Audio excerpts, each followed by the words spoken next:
to me. Baby, your kiss is all I need. Come on. Ooh, it feels so good, baby. Oh. Ooh, babe, I'm missing all those kisses.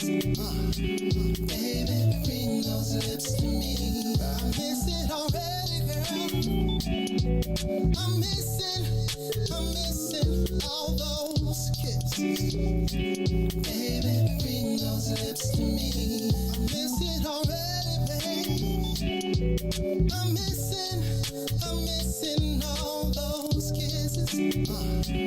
Baby, bring those lips to me.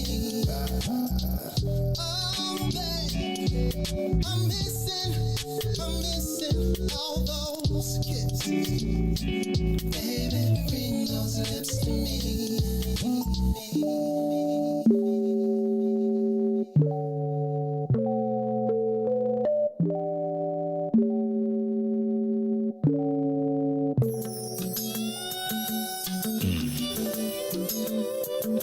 You sure looking good tonight, baby. I just wanna make sweet love to you tonight, baby. You are listening to the most dangerous show in the morning. This is What's in It for the Black People Radio. Maze Jackson, the most vociferous advocate for black people in the world. For Ruthie Moore, for Ty Stroger, I am the host of the Maze Jackson Show, asking every single day, what's in it for the black people? And if you don't like it, you can still tell them Maze said, Mayor Lightfoot, man, we ain't accepting that. We ain't accepting that. Let's go. Yeah.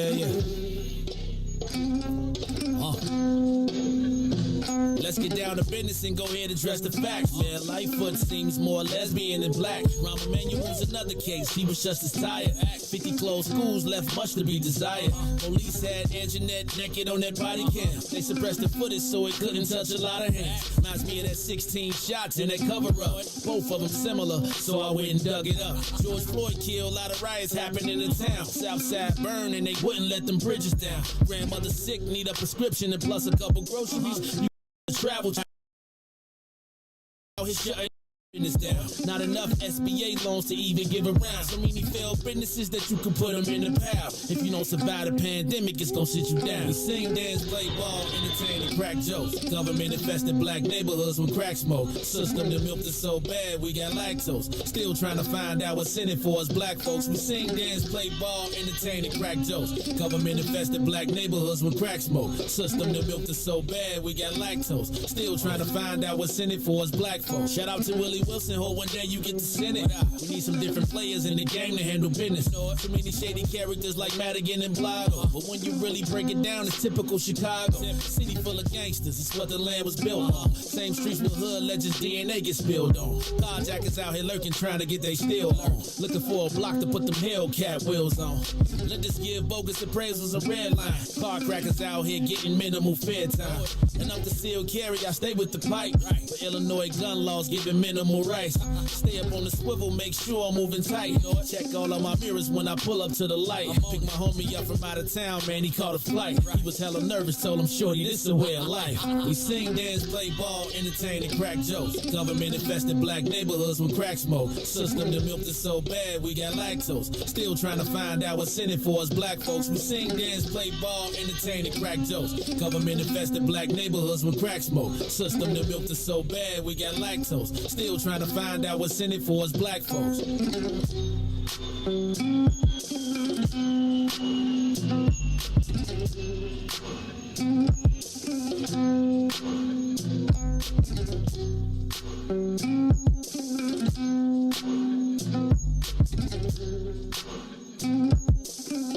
Wake up, Chicago! Wake up, world. This is the Maze Jackson Show. I'm your host, Maze Jackson. On a hump day Wednesday. It is Wednesday. And I woke up to news alerts.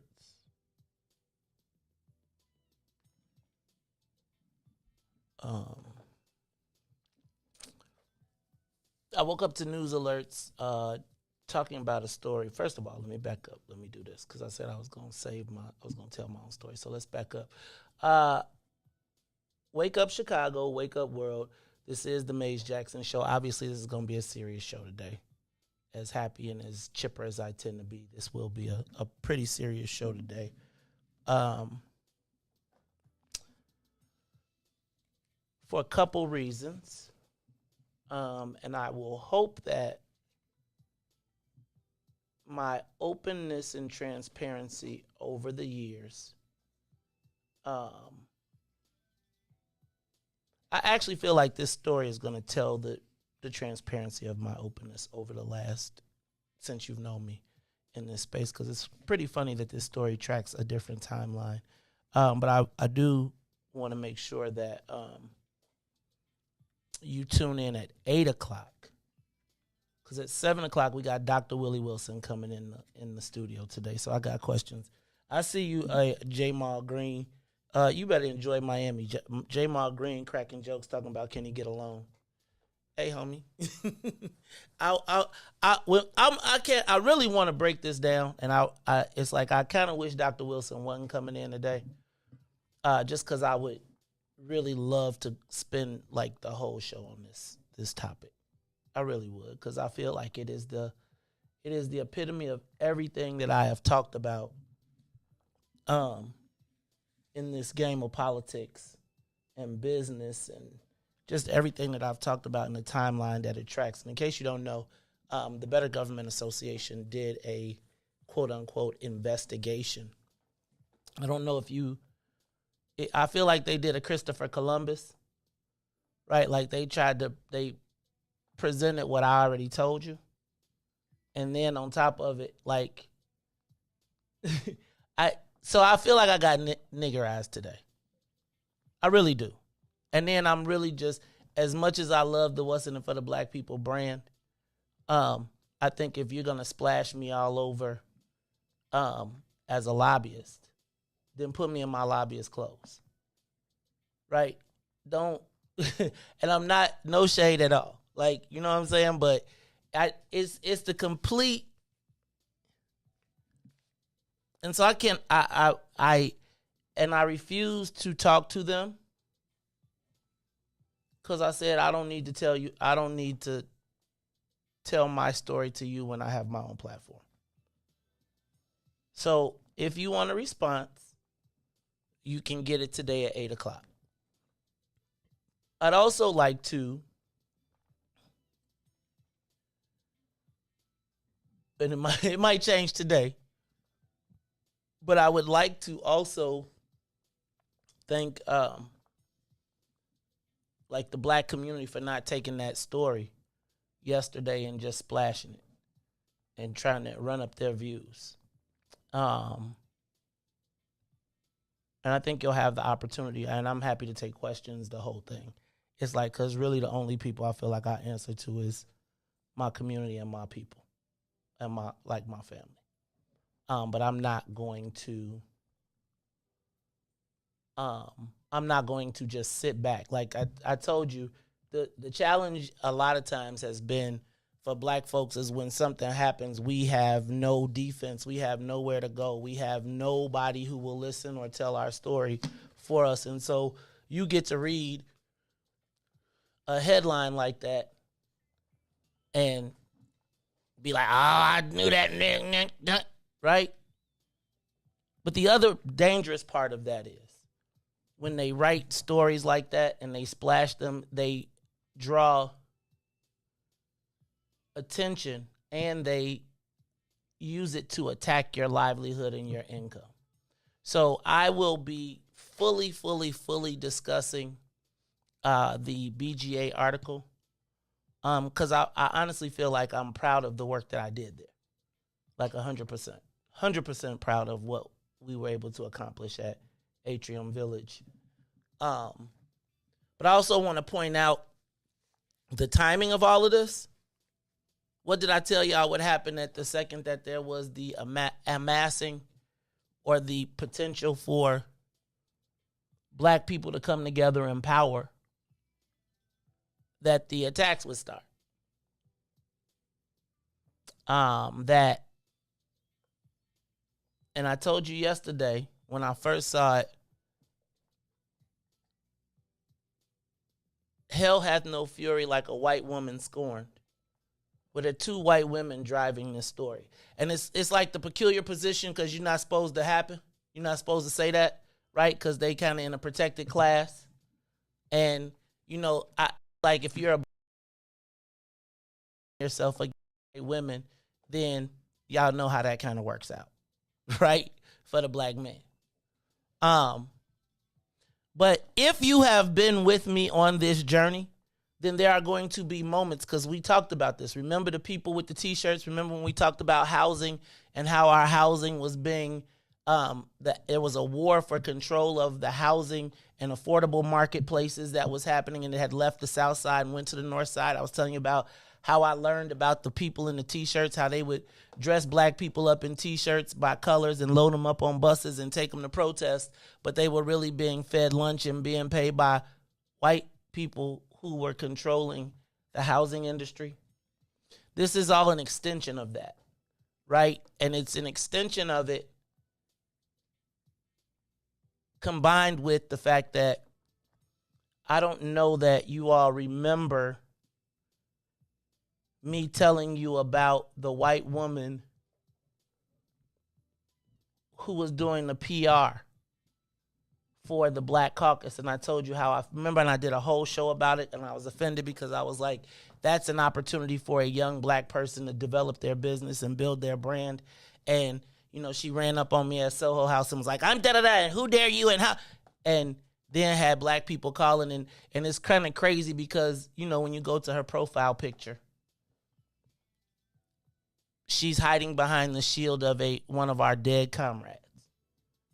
So while you profile picturing one of the brothers that would have been sharing in my struggle as a lobbyist, you are feeding these stories trying to niggerize me. And I'm going to say it. And it's like, and the white privilege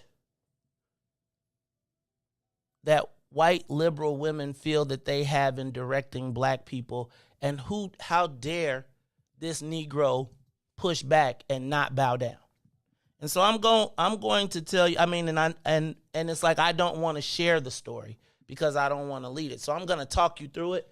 I'll read you through it. I'm going to show you the pictures. If you've been on this, you'll know a lot of these things will be familiar. If you haven't been with me, then it will make sense from the standpoint of when you look at the article and when you look at what they wrote as compared to what actually happened. It's just, so I feel away this morning. And then the challenge becomes, then they try to force you to give up your income, right? So they try to either starve you out or play you out, if that makes sense. So they try to put you in a no-win situation. And I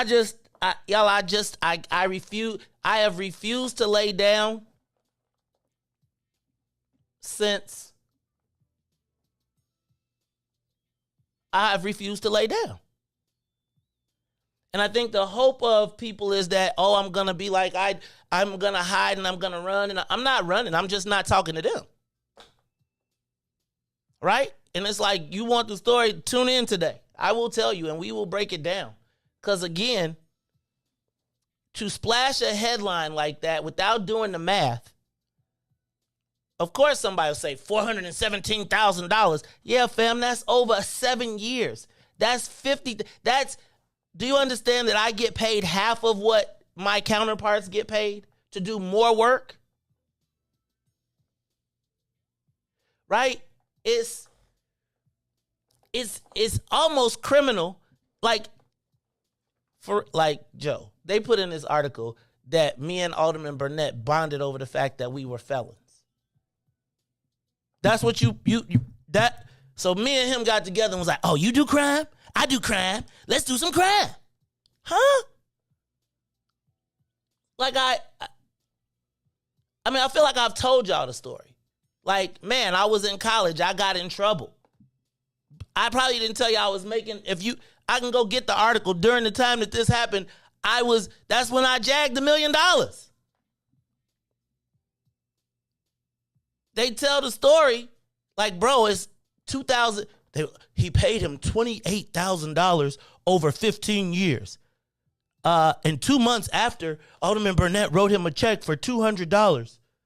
Because when he found out I had become a lobbyist, he was like, no, you can't pay for dinner. Here's the rebate for your money. The other 20, remember I told you I ran his campaign and his wife's campaign? That was in 2001 and 2002. It's crazy to me to read this article and be like, this can actually be published like this, and they just get to get away with it. That they just get to get away with it. Hold on one second. Hey, Riis, take a quick break. This is Willie Wilson. What's up, Dr. Wilson?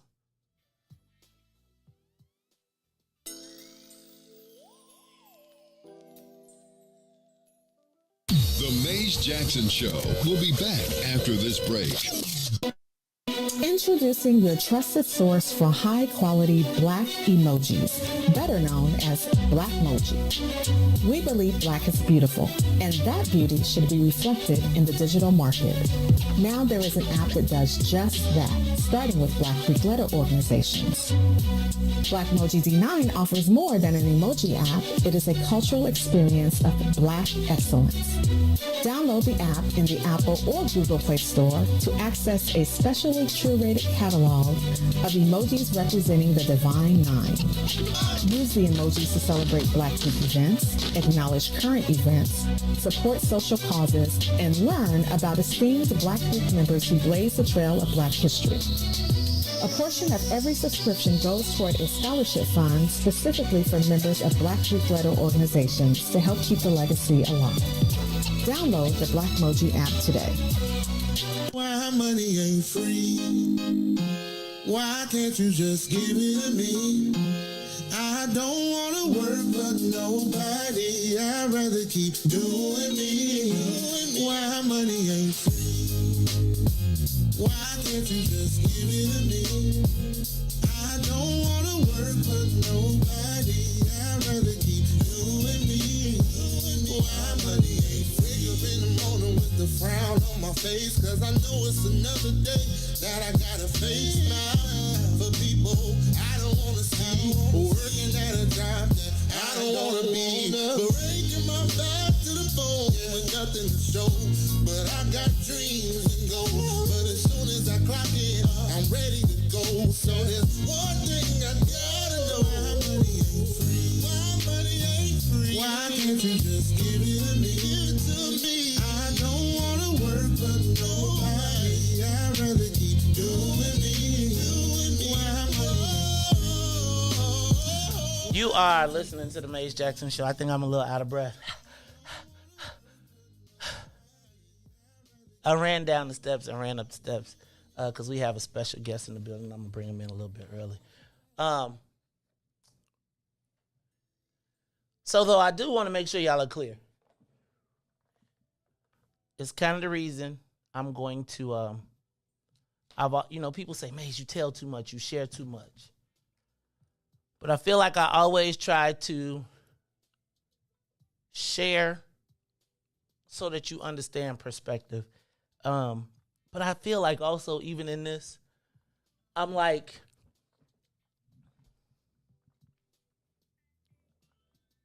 I feel like you, I feel like I did my thing. I did the right thing. Like, we got literally 20% of housing on site. And it's just crazy to watch how I got what I, again, will call niggerized by the BGA. And so I'm going to actually even answer the questions that they may have asked. But I just want to make sure that we all are tuned in at 8 o'clock. And for Joanna and Leah, I want y'all to also understand that this is part of a bigger plan, right? Overall, I told you that they're going to wind up trying to attack me. And it's really a setup to then allow them to go after my wife. Right? And I feel like you gotta, it's like, I get it. So I promise you I'm not upset. Like, I'm not hurt. Like, you know what I'm saying? It's like, this is the game. I practice Black Ops. But I feel like the difference here is, Joanna, Leah, I'm not going to not talk about it. It's like you're not going to get to hide your hand. I'm going to tell you,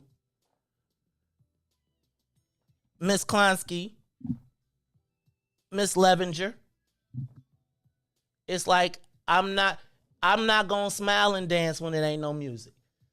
I'm not going to yield control of my community to you because you have relationships and can take these things and try and spend them. $417,000. Hey, y'all, over 7 years, that's $50,000. I get paid less than half of what my people that represent the work that I do. Plus, Black people working. Plus, not just in the construction space, but in the professional service space, which is where I dwell. So we're going to talk about it.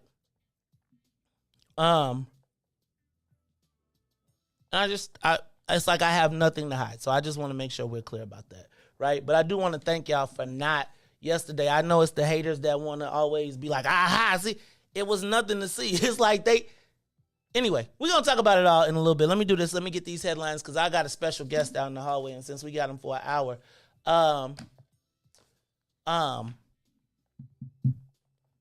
want to if I get an extra little time, I'm going to go ahead and take it because, you know, I got the 8 o'clock expose.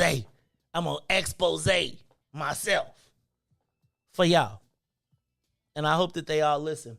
But then I want y'all to make sure y'all know Joanna and Leah and all these little people, these white women that purport to be our friends and allies, but really, and I got to tell you, it bothers me that she gets to use a dead Black person, a dead Black man that was all of our colleague as a shield.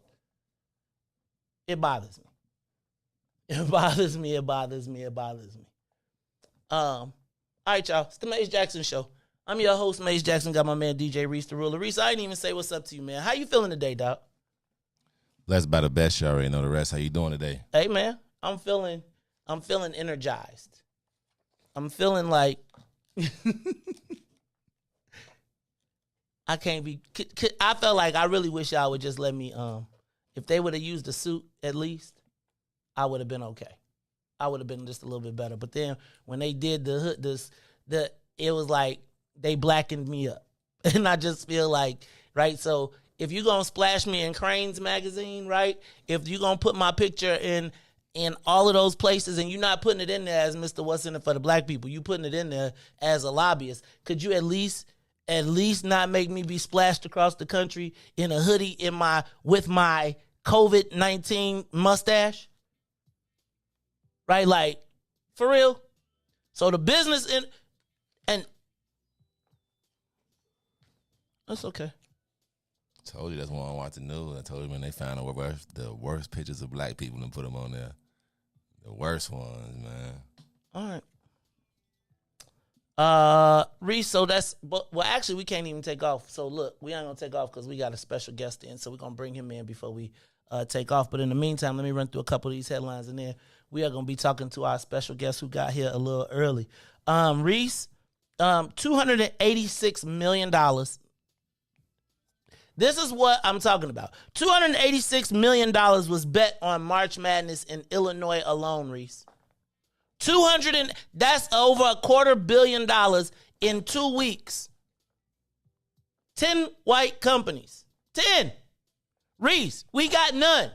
And guess how many white boys was in the finals? See? Exactly my point. So they betting on Black bodies. We get no money from the gaming. Riis. Okay.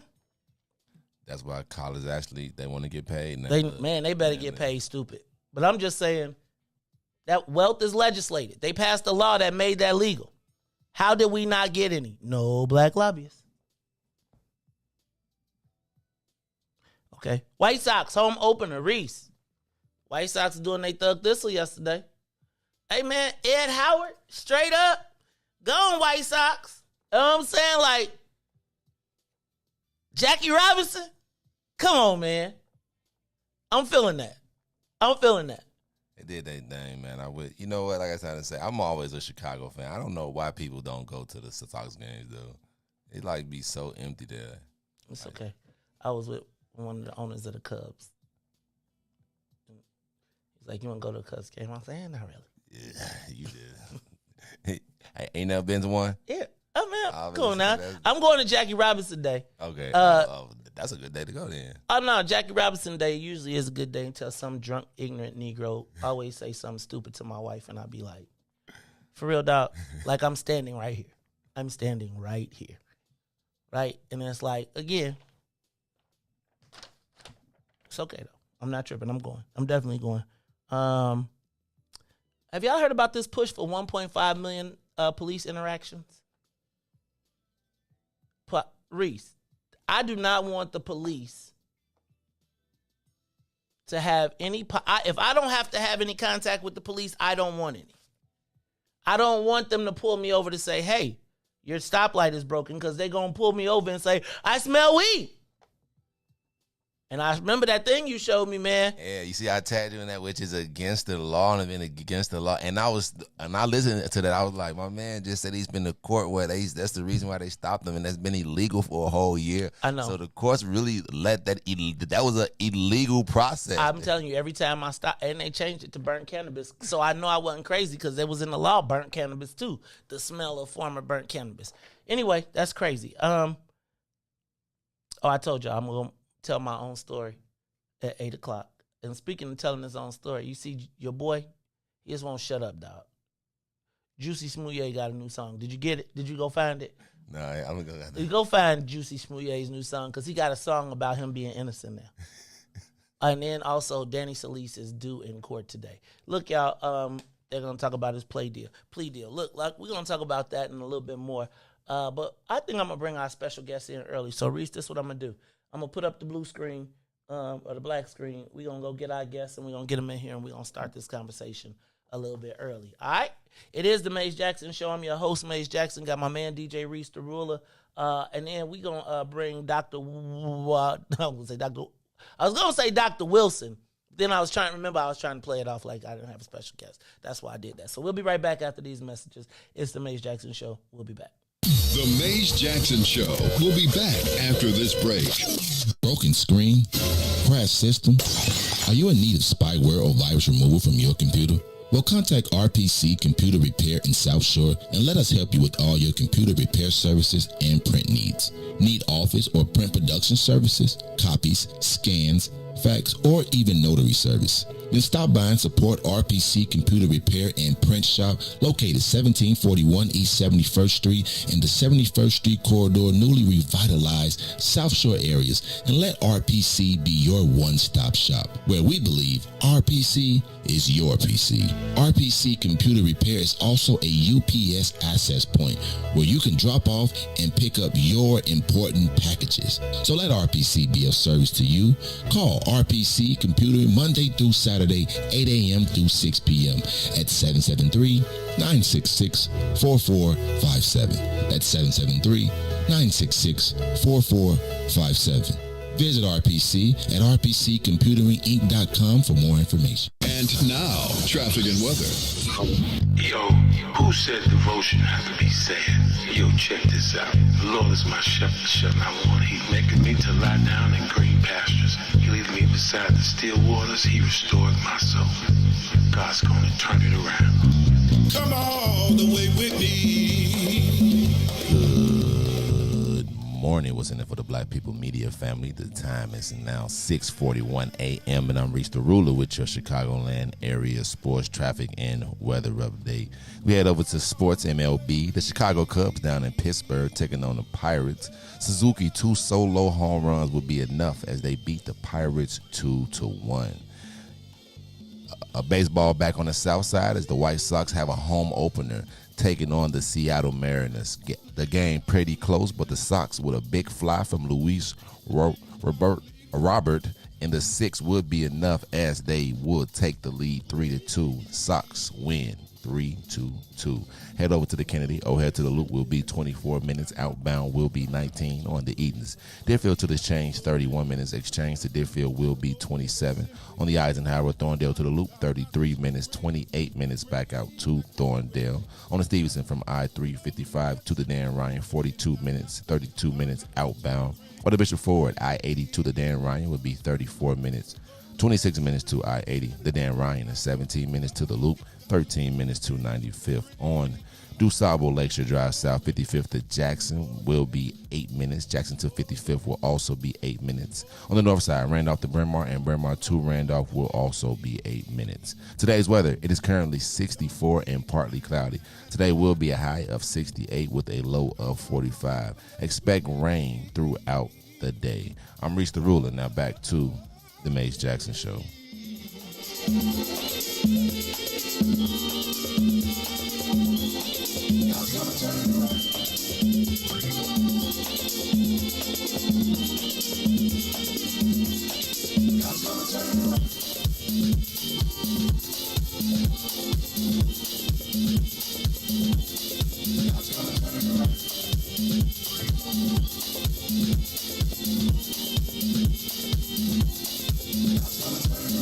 Glory to Gethsemane,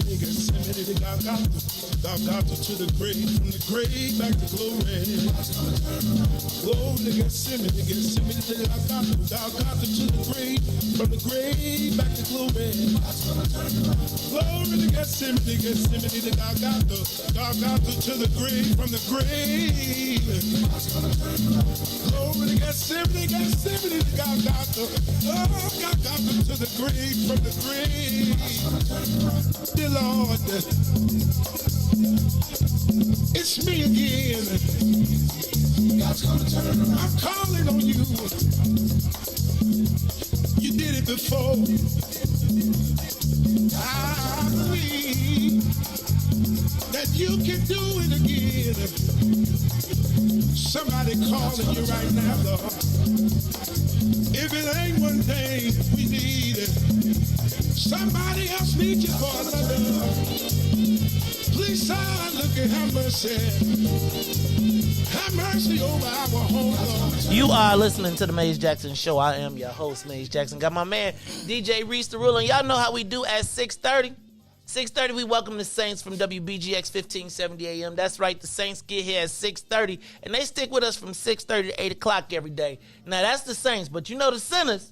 Sinners got to get here at 6 o'clock. They got to stay till 9 because, you know, we get it in. Now, if you're one of the Saints and you tune in to us on WBGX 1570 AM, Big Gospel Express, you can give us a call at 872-259-7474, 6:30 to 8. Now, you Sinners, y'all know y'all got to get here early and y'all got to stay here late. You can catch us on Facebook Live, YouTube, Twitter, and Twitch. Okay, y'all. He done got in here a little early. I was, you know, Dr. Wilson. So Saints, if y'all out there listening, y'all tune in. We gonna let you gonna talk to the people too.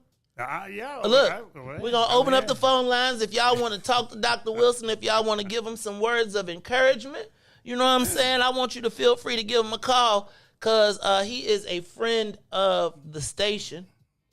But he is here today to talk about this mayoral run. Now Dr. Wilson's gonna be here with us until 8 o'clock today.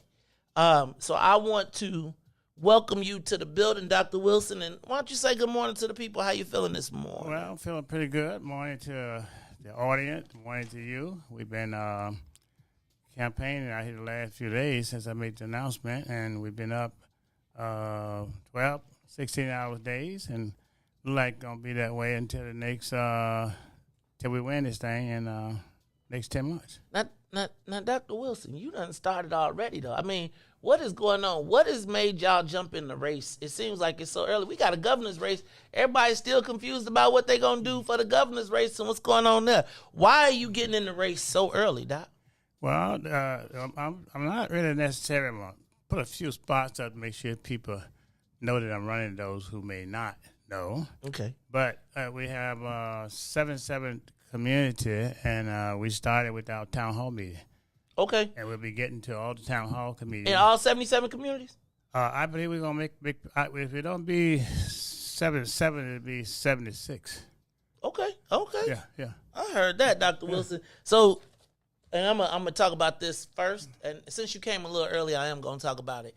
Because see, here's the thing. I think, Dr. Wilson, I think a lot of times when you get on the media and you're in media, sometimes they ask you distracting questions, right? Questions that don't have to do with the mayor's race. Mm-hmm. So since I got you a little early, I'm gonna do those questions early. And then we're gonna talk hardcore about the mayor's race, because I'm gonna ask some policy questions from 7 to 8. But I want to just, Dr. Wilson, should I start calling you Steve Austin? You know who Steve Austin was? Who was that? That was the Bionic Man. Okay, all right. The $6 million man. Remember him? That was Lee Majors. Lee Majors. He was Steve Austin on the show, and he was the Bionic Man. Okay. Dr. Wilson, and you, the $6 million man plus $5 million in your campaign account. You just gave away $1 million for worth of gas, but before you gave away the first $1 million, you gave away $250,000. Yeah, that's six. Then I was watching the press conference. I'm not gonna say that I wasn't gonna say I was offended that I didn't get invited to the press conference. You know, you always got open invitation. Okay, so you know what, Dr. Wilson? I said, we was talking about it on the show, and I said, now I've been to Dr. Wilson's crib, and Dr. Wilson got a crib, yo. He got a crib, like, you can see the whole city around the joint. You know, you turn off the lights, you can see the Ferris wheel going around, all that stuff. See the lake. You can probably see Michigan from Dr. Wilson's crib, because he lived where the rich white people live. No shade. Dr. Wilson, I gotta ask, did you make the white boys take their shoes off when they came in your house? Like, I really felt like you should have told them cameramen, hey, take your shoes off in your house. You want this news? Take your shoes off in my house. Did you make them take the shoes off, Dr. Wilson? No, I didn't make them do like they made me do when I was down south. So I let them came on in. So, Dr. Wilson, you know what? That's something that I really never did get into. Talk to me about, because I was listening to you say you worked until you were 13 for no pay. Mm-hmm. I often feel like, and I'm a little concerned, somewhere in our universe that history, as we become our bourgeois elite selves, that we may have, either we have forgotten that history, or it's starting to wane. Talk to me about your early childhood, and like I don't know that I can really imagine what it was like to be a sharecropper. I mean, you hear the stories, but like, what was that experience? And tell me just a little bit about that. Well, we was born in Gilbert, Louisiana, and by the way, I just came from down there last week. Okay. And I did a video of the cemetery where it's that they had the fence separate black and white, and I showed on my Willie Wilson Facebook, and it's still there now. White on one side, black on one side. Still today. Really? Just that last week. You can check my Facebook, you'll see it. It's still split. It's still still now. Split. And you were born. So you was in Louisiana. Yeah. Can I tell you, man? I ain't gonna even lie to you. Louisiana is one of them places that really it really kind of, I don't want to say it scares me, but I feel a certain way when I'm in Louisiana. I feel like it ain't like I don't want to drive nowhere in the nighttime in Louisiana. I feel like the presence of our ancestors and all of that stuff is just still hanging around. I don't know. No, it's there. Now, when I was born in 1948, June the 16th, we didn't have any doctors down there or nothing. Mama had me. In less than 1 hour after she had me, she wrapped me up in a dress sack, cotton-like, and put me on the back of the sack and she had to go back in the field and work 1 hour after she had me. And we were drug on the sack of the cotton. Well, we picked cotton, mother, and that's what it was. And we never did. From that day on, we worked 13 years without pay. Now, my mother and father worked without pay, too. So everybody just picked cotton. They said, we're going to pay you X amount of dollars, but every year we would always get further and further in debt, all right? We did like 72 to 75 bales of hay of cotton a year. And so when we came up, 13 years, I ran away from home at 13. And we made 20 cents per hour down in Thibodaux, Louisiana, picking butter beans and tomatoes. But for 13 years, zero. All right? And so I've been working ever since. So it's nothing for me to work today because it's much easier today doing what I'm doing now versus picking cotton. So, Doc, so you run away. Where you go? Well, we Thibodaux, Louisiana, and then we left from there and went to Delray Beach, Florida. Okay. We picked tomatoes and butter beans. Okay. And we got into slavery down there. Slavery? Worked 3 months down there. Wait, back up. Huh? Tell me about the slavery thing. Yeah, I got to understand that. We ran with home. Okay. A bus came and picked up 39 of us, black kid. Mm-hmm. I was 13. We got a place called Delray Beach, Florida. Okay. All right. They put us on there picking tomatoes and butter beans. And for 3 months, we didn't get paid. And so we asked them, said, well, when are we going to get paid? They said, well, you guys already got paid. We said, what you want? They said, well, you ate food for 3 months, and you ate up your pay in food. And that's what they say. So we ran away from there. And so when we ran away from there, we had a young man ran to a place called Mexico, Florida. Okay. In Mexico, Florida, he came back, and we slipped out at 12 o'clock at night. Somebody told the police. They got dogs and stuff like that.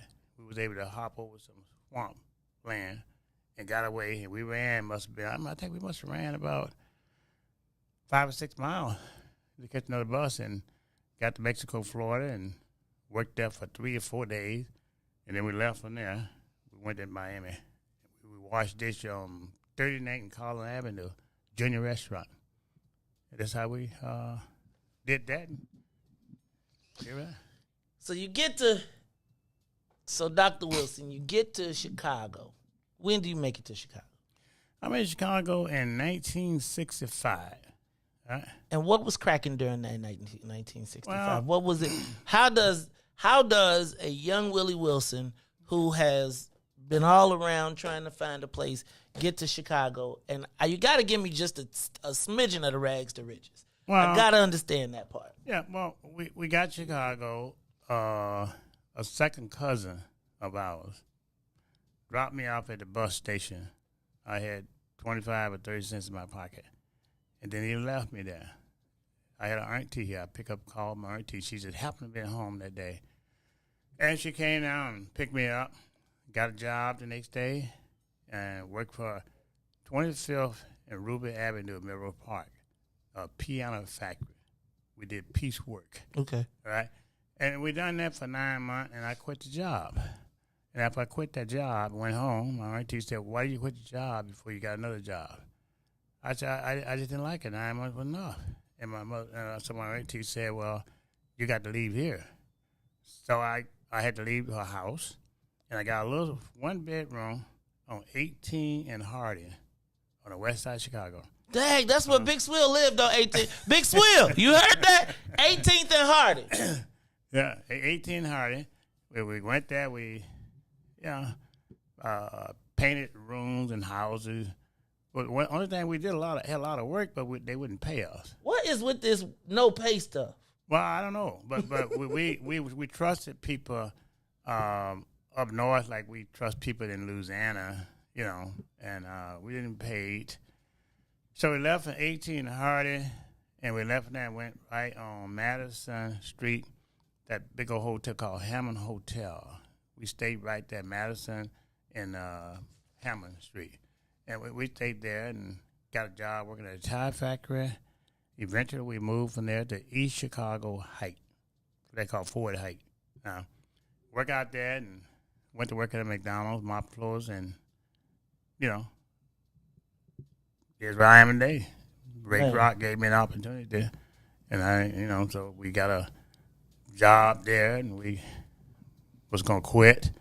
Ray Kroc, the founder of McDonald's, asked me, and the guy I worked for, can I take the run the place? So we ran it from there, and here I am today. Man.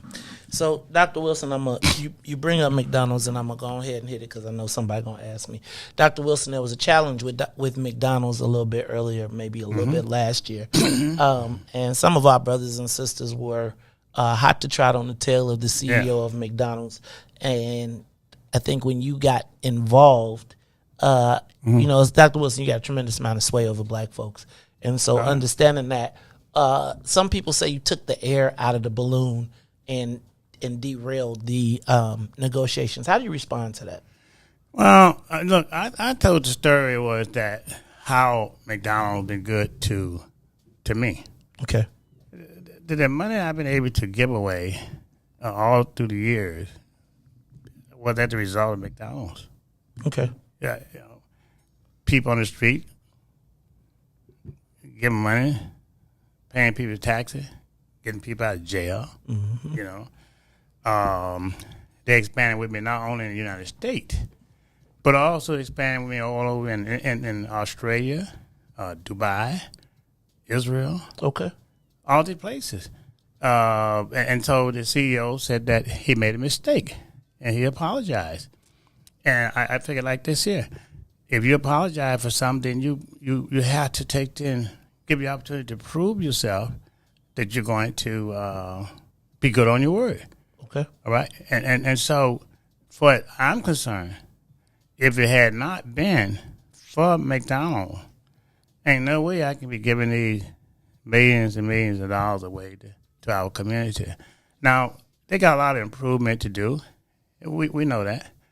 And so I was telling a story about myself and told the people they deserve another opportunity to help get it right. Okay. And that's basically what's it. And, they've been good to me. And they still do business with me. Okay. What kind of business? Medical supply. We do the disposable gloves. Okay. Yeah, and garbage can line. Okay. Yeah. Oh, hey, man, you do.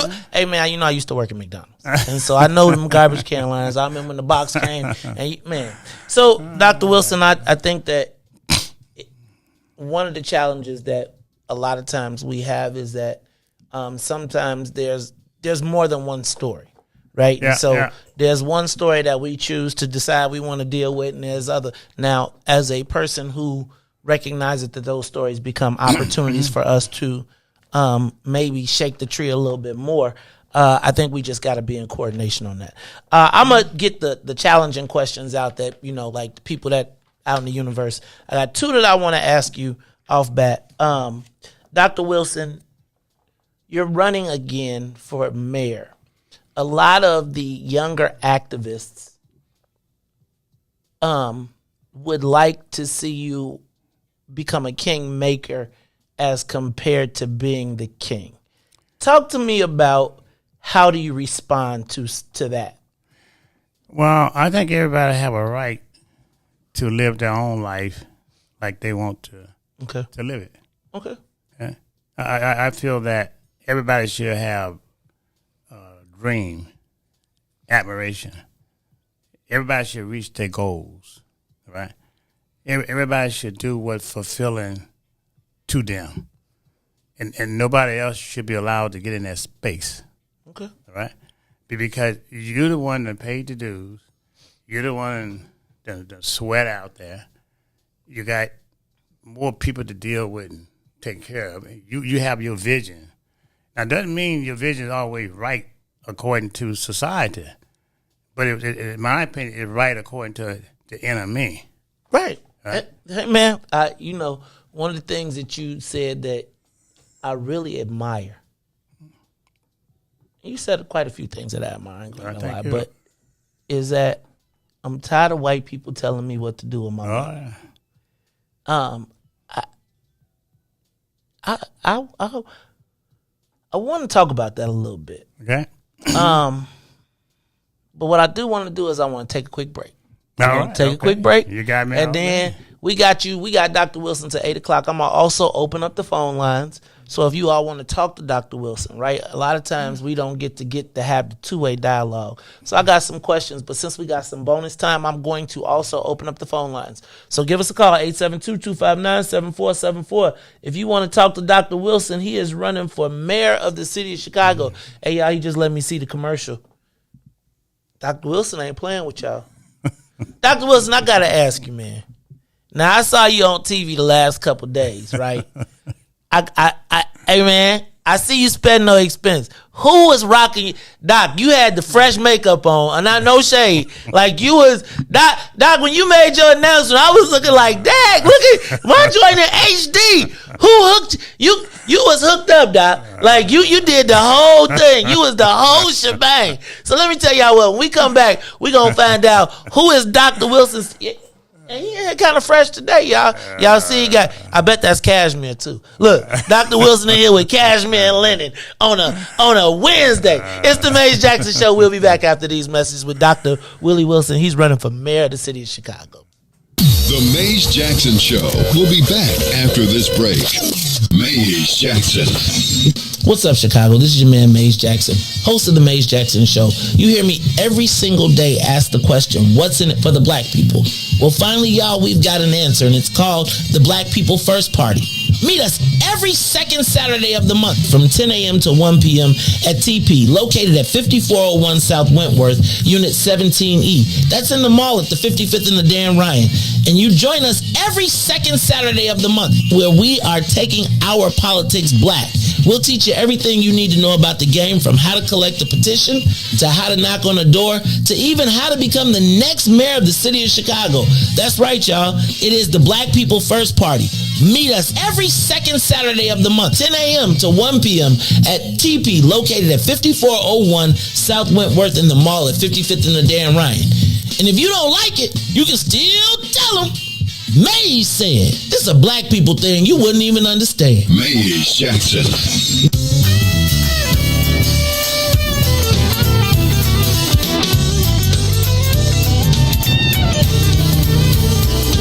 I'm so glad that the Lord keeps on blessing.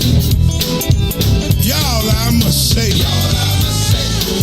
every day He's making a way. Ooh, keep on blessing me. Blessed in the city, blessed in the field, even when you come and go.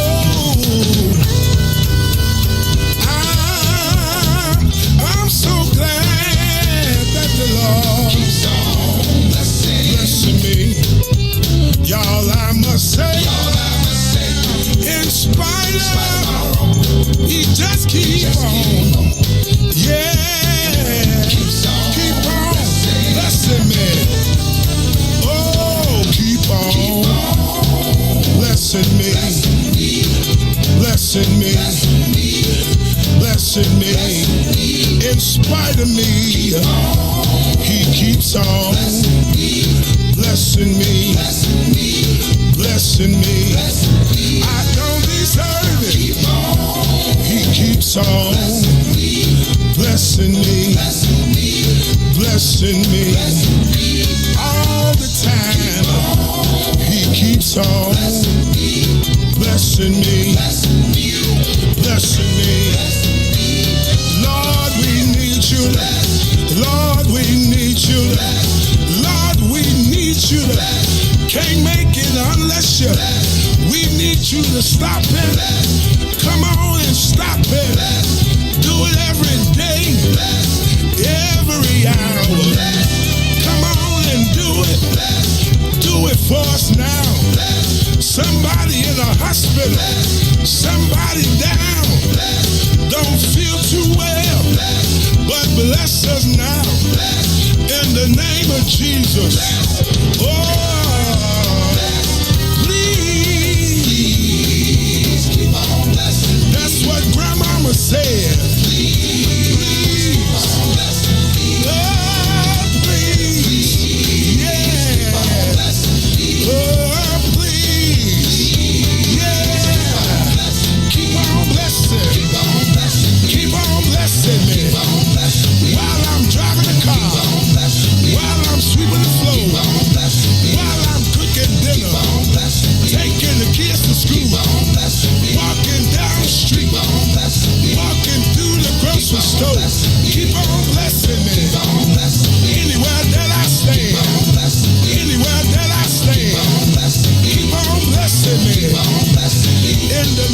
Jesus, thou son of David, keep on blessing me.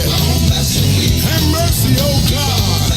Please don't ever stop. Please don't ever stop. Please don't ever stop. Please don't ever stop. When I'm disobedient, please don't ever stop. Please don't ever stop. When I go against your will, please don't ever stop. Please don't ever stop. When I turn away side, please don't ever stop. Please don't ever stop. Oh, please, Lord, please, Lord, please don't ever stop. Back to the Mays Jackson Show. You are listening to the most dangerous show in the morning. This is What's in It for the Black People Radio. Mays Jackson. Mays Jackson, the most vociferous advocate for black people in the world.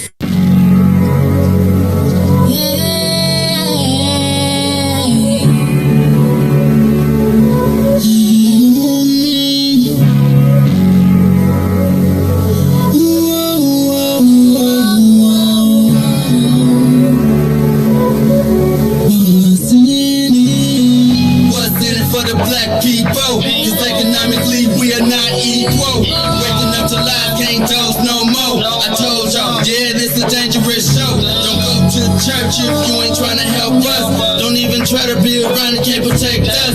We see the lies now other politicians. We need money and no symbolism. It's Mays and Riis and Ruthie and Ty explaining how we all come from God, giving us tools to beat the odds. If we united, our movement gon' stop. If they ain't trying to help us, they ain't trying to do nothing. We gotta do something, we gotta stop running. It's time to confront the problem. Really, you expect, you oppress us all.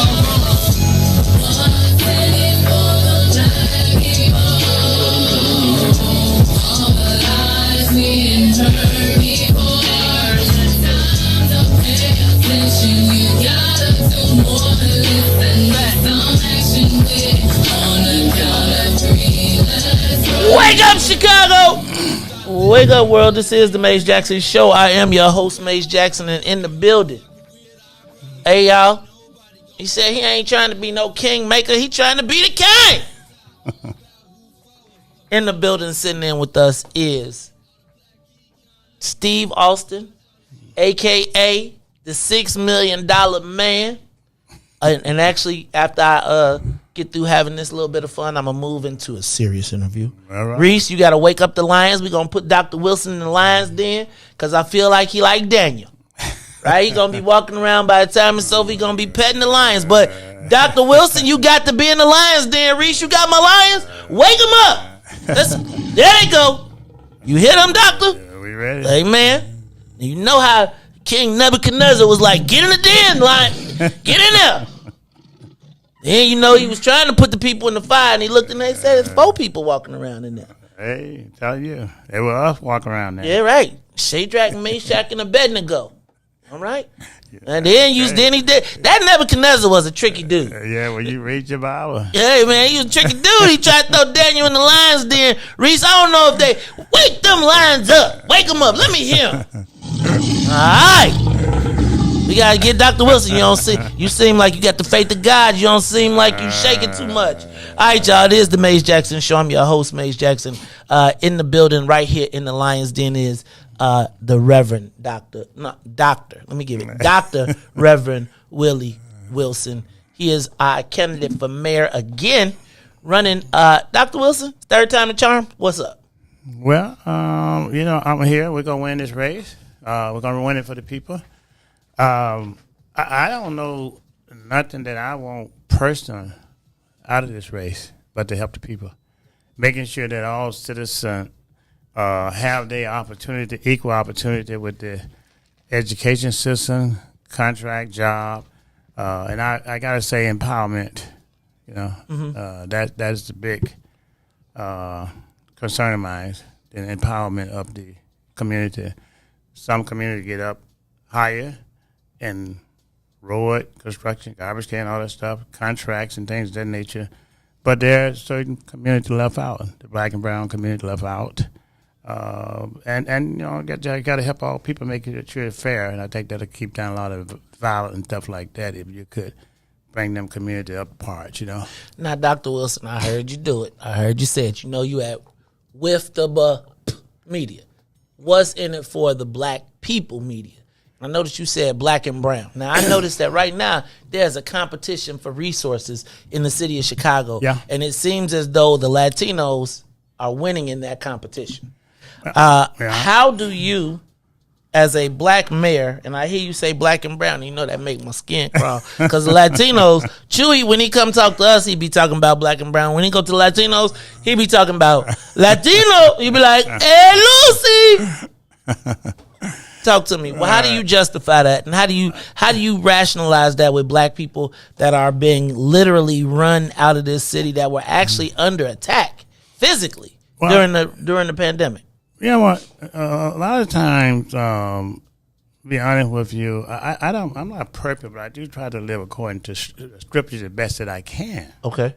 Now, I'm a shortfall too, but when we was down south in the field, Brother Mays, was that we'd be picking cotton, chopping cotton, 20 to 50 different families out there, and then the white man be up at somebody's house having a baby with their wife, right?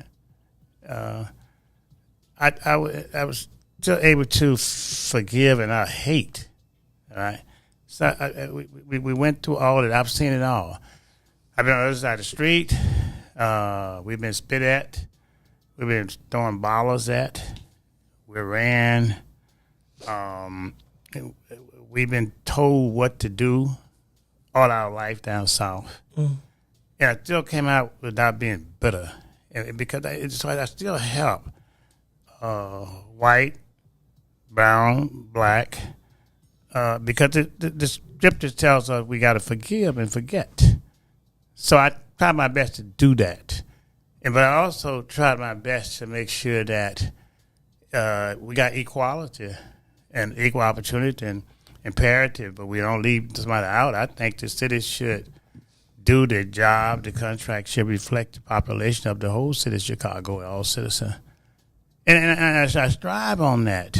And I tell you that little story about that. I have a lot of white friends, a lot of black friends, and some Latino friends as well.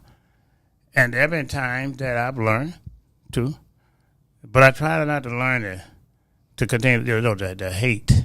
So I don't know that it has to be hate, Dr. Wilson, as much as it is as we fight or compete for resources. Yeah. Right? It's like, let's compete, and then once we win, then we can be nice and pass it back out. But I think that we oftentimes, and Dr. Wilson, one of the things I heard is that we do have this forgiving and this, I think our spiritual connection oftentimes puts us at a disadvantage politically, because we operate from the love all and do unto others as the Lord, do unto others as you would have them do unto you. And they do, I'm going to do unto you before you do it to me. But see, the ultimate common denomination is eternal life. Uh-oh. But what about right here on earth? But see, that's my thing is I'm gonna get to that. Okay, I'm gonna get to that. Like I came up poor now, all right? My coming up poor taught me to give now, and I've been giving all my life. When we didn't have, I still was giving. But my balance in life, the foundation is church, Jesus Christ. Okay. And we came up from nothing to where we at today financially. We were able to help a lot of people. So the only thing I got to go on is just my personal experience. It's been working for me, And so I think that I believe a lot of times it's a lack of all of it getting together and communication together. Okay. I really truly believe that. Now I know it's racist discrimination on white part and black part and Latino part, and then I know that, right? But I found too is that communication more if you get the opportunity, but if you give first and show kindness first, that person cannot continue to dislike you. You know what, Dr. Wilson? I ain't gonna lie. I seen you work that number, right? I done seen you work that number because you done converted me, right? Because I used to give you the business, and now I used to give you the business, and now I got but you have never, even when I cook you, you have always been like an honorable, respectful man, and it's weird to me because Dr. Wilson, let me ask you a question. When did it all change for you? And I'm gonna ask you, when did it all change for you in politics? Because I'm gonna tell y'all a story. Back in 2009, I had never heard of you. Right? I remember. And I was the field director for Pat Quinn, and we had to go to this church. And we got the governor of the state of Illinois, and he is literally waiting 2 hours to meet this man. Now, during this time, I'm like, I got the governor of the state of Illinois. Y'all telling me we got to wait 2 hours to meet this man, and a black man in a church, a preacher? Now, y'all know how I felt, right? Y'all know how I felt. And I watched as Pat Quinn literally bowed down and kissed your ring. And I won't say literally, but he pretty much did. And I had not seen them show that much deference to a black man politically. I mean, I'm going to tell you, I learned to really dislike liberal, progressive candidates on the Pat Quinn campaign because they was the main, like, they treated me worse than people who would just straight up be like, you ninja, right? Like, I'd rather be in that space than with the people that's nice, nasty, but feel like they doing you a favor. Mm-hmm. Dr. Wilson, I remember seeing you, and during that era, if you came into space, every Democrat was running to you because they was asking you for a check. They was asking for political contributions. Mm-hmm. They'd be like, Dr. Wilson. And then it seemed like all of a sudden the black politicians was in this like love-hate thing with you where it was kind of like they want to hug you, but this, like, they know what you do for the community, but they also scared to be cool with you because it might offend the white people. Help me understand, when did you change from Dr. Willie Wilson that the Democrats, everybody was waiting in line to see, to Willie Wilson where they treat you like, and excuse my language, but like a side chick? And I know the feeling, because whenever anybody in trouble, they Maze Jackson, don't please, right? But any other time, they kind of like, well, talk to me about that. Well, first of all, you got to realize this right here. Look, my first thought, my DNA is being a Christian. My DNA. Right? Is being what now? I'm sorry? Being a Christian. Okay. Right. So I try to make sure I live the best I can to the Bible. Most people don't read their scripture, and I read mine every night for the last 50 years before I go to bed. Most people always like Nicodemus, come by night. Right. And you got to put that in mind. If they come by night, you got to think about, everybody going to come by night. If they did it to Jesus, they're going to come by night on me. Right? So I give to Democrat, I give to Republican, I give to Libertarian, I give to anybody who I think gonna make a case that they're gonna be fair to everybody. Doesn't matter the labor, right? I give. If you convince me that you care about the people, and even though you may lie, once you get in there, you change your word. Mm-hmm. But the thing that everybody has to worry about, understand, is that from a spiritual standpoint of view, how many times we do wrong to who we worship, Jesus Christ, but he still wake us up in the morning and give us food to eat. So we forget about that. And how many times do we dislike somebody that we found out that 20 years later that we was wrong? But it didn't come overnight. It came over a long time experience. Like people today dislike me when I give like some people, when I gave a $1.2 million away, I still got fools out here criticizing. But they don't realize that 6 months ago, down in New Orleans, Hurricane Ida, I took and gave $1 million all the way down there. How do you respond to people who say you should have bought a gas station? Well, I think they should use their own money and buy their own gas station. All right, look. I know, Riis, we got people on the phone line. All right, now let me say this, right? I'm gonna open up the phone line. Hold on, I'm gonna open them up, Doc. I understand people have questions. Hold on. Let me do this because I'm gonna ask you to respect the show, and I think a lot of times what I want to make sure is that this doesn't turn into a 5-minute question, fam. Like that takes the air out of the conversation, right? And I'm happy to arrange. Dr. Wilson, are you willing to sit down with black folks? Would you be willing? Actually, let me back up. I got another thing. Okay. Dr. Wilson, what does it take to get the Willie Wilson Orchestra to do something, to perform? My orchestra? Huh?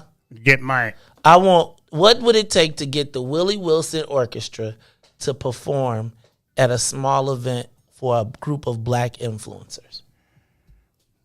Just give me the date. I'll give you I'll come. All right.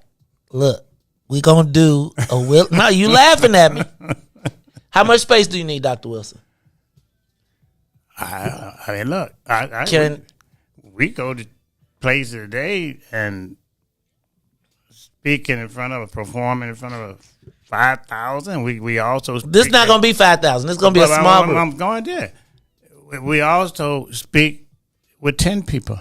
Okay, so there it is. Look, y'all, we getting ready. I'm sorry I had to do that. Dr. Wilson, we getting Dr. Wilson to perform at the Obsidian, right? At the Black Social Club, right?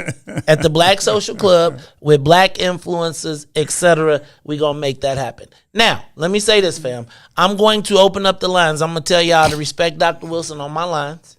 I'm going to also say you're more than welcome to ask your question. But if your question goes longer than 2 minutes, right? If your question goes longer than 2 minutes, fam, you got to call in. I'm trying to do the show. If your question goes longer than 2 minutes, I'm going to ask you to stop, right?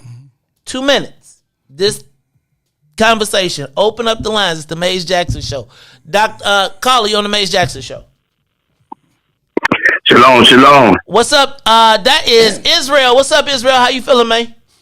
I'm gonna respect the show. I got first I want to ask Willie Wilson. Do you remember working with one of my homies named Big Otis? His name was Big Otis. He passed away now. They say he used to work with Willie Wilson when he first started at McDonald's. And then I want to ask him, can we schedule a meeting to reschedule that McDonald's situation? Because I'm being told that Willie Wilson and Mother Wade sold out the black communities for McDonald's. I don't mean no harm, no disrespect, but they gave checks to those false prophets and preachers. I'm hanging up and listen. Shalom. Thanks, Israel. Dr. Wilson, I thought I tried to answer that before, but go ahead. How do you respond to that? Well, I think that everybody's entitled to their own opinion. I respect it. My answer that I always explain to people who've been good and nice to me. McDonald's been nice to me, and as a result of that, we're giving millions and millions of dollars a year to people sleeping down on Wacker Drive and on the Viaduct. Thousands of churches, senior citizen, every 4 months we give people $25 a piece by 12 or 15,000 because they live about $3 a week for food. We help pay people's property taxes. All those things we help do. And I just simply put it out there, and McDonald's helped me expand it international, worldwide, matter of fact. So the dollars that I get, I get them from McDonald's, my other customer too, and we give 100% of every penny my family and I make. We give it away to the community, 100%. Okay. All right? And then so I think that everybody have a right to say what they need to say. I I don't sell out to anybody. I certainly can pay my own rent and buy my own food. But I tell you what, to be honest with you, sometimes my black community is worse on me than the white man. And so I mean, we're being real about it, you know. Look, I'm poor. If you poor, I'm poor. If you middle class, I'm middle class. If you wealthy, I'm wealthy. If you're Latino white, I'm Latino white. Because we're all human beings. And so I do my best that I can do, but I always put my community and always will put it first. Okay, I'll take that. Here's the next one. Not the call. I'm about to ask a question. So, Dr. Wilson, you have been with John Catanzara, who is really not a well-liked person on our side of town. Your stance with the Fraternal Order of Police, how do you rationalize that with black folks who have seen or have heard at a minimum dog whistles, at a maximum where we feel it may often be outright blatant racism? How do you jibe your relationship with a person like that? I know John. I know him real well. And I would say this much, out of all respect, the guy been nice in terms of respect, but to myself and the numbers of different ministers that we sit down with him. My getting to try to know him and getting to know him better than what I just saw on TV, right, has had results in terms of saying, look, make sure that you have, in my opinion, black policemen in the rank, being treated fair in the union, making sure to come up with some contracting job, whatever control you may have over it. You know, we have those type of dialogue. It ain't nothing like wanting something for myself, all right? But unless you open up the dialogue to talk, you won't get anywhere, you know? So, I mean, it's the same way like now. So a lot of people don't like Willie Wilson because of what? Why? All the stuff that we do. And refuse sometimes to talk, but I still give, and I still help. So my idea in him is trying to, if he in a situation of influence, economically speaking, I want to get it for our people as well. So it's interesting that you say that. I was watching Andrew Young. Ambassador Andrew Young on Meet the Press, and he said that he said that oftentimes when they were forced to go into towns and negotiate, they would be negotiating with racists all the time, and they would use all type of colorful language and be like, ninja this and blah, blah, blah. And by maintaining his cool, after they got through that was the only thing they had, and then they could get to a rational discussion. I would say this. I would say that we always have to have somebody that can reach to the other side and call. If you got a hostage, it's like we don't get down with Russia. But there got to be somebody who can call Vladimir, well, maybe not now, but call Russia and say, unless you're in a state of war, and even during a state of war, they're still checking in, talking, etc. So I think that's part of one of the things I always try to talk to us about, being strategic. All right, I'm going to open up the lines. Caller, you on the Mace Jackson Show. What's up, caller? How are you? Greetings.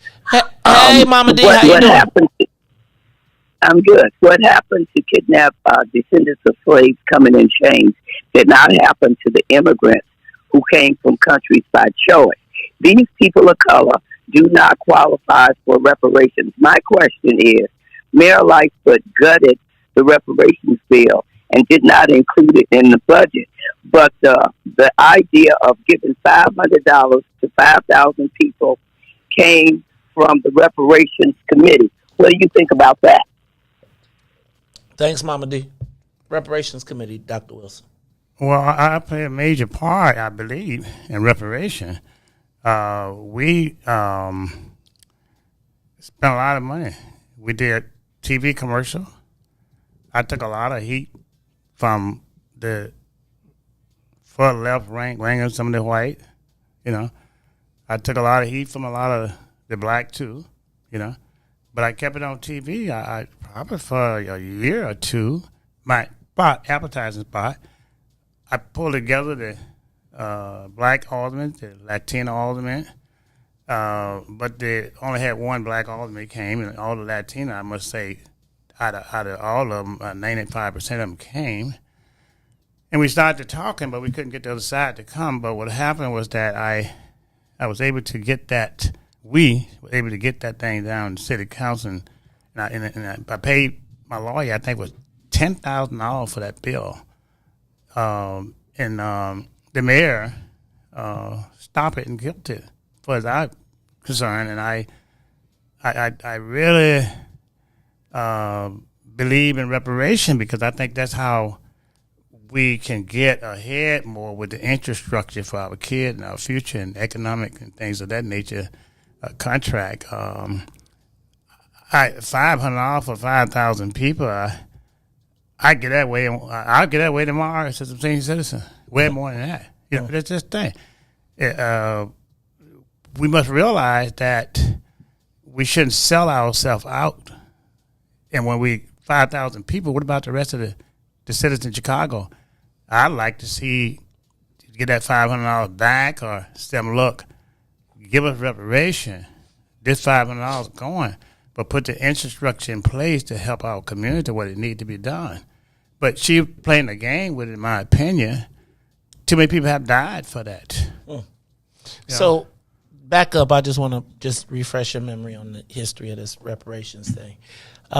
Back when we were at the other station, I don't know if you remember, but Dr. Wilson teamed up with NYGGERIZED, which was probably the longest standing reparations organization in the country, and worked with them to advance their agenda, not to direct the agenda. Because I remember being like, "Oh, you just trying to do the reparations because you trying to run for something." He was like, "Nah, really, I'm letting them do it. I'm just giving them the economics to be able to do it." So, I do think you have put your money where your mouth is. In that case, Dr. Wilson, let's go to the phone lines. I'm gonna take your call. Caller, you on the Maze Jackson Show.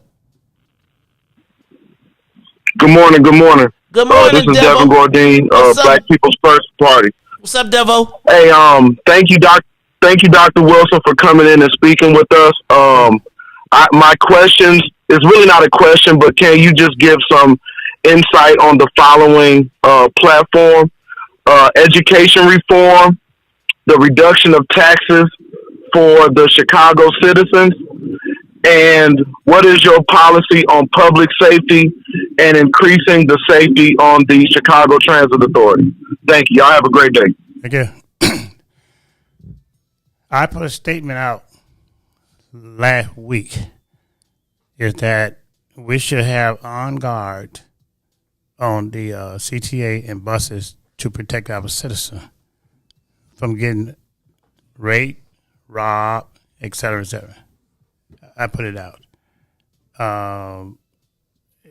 It's a tough area, and so I think to go back and put those things in place. And I know the city would probably say they need to find the resources, but they find resources for everything else.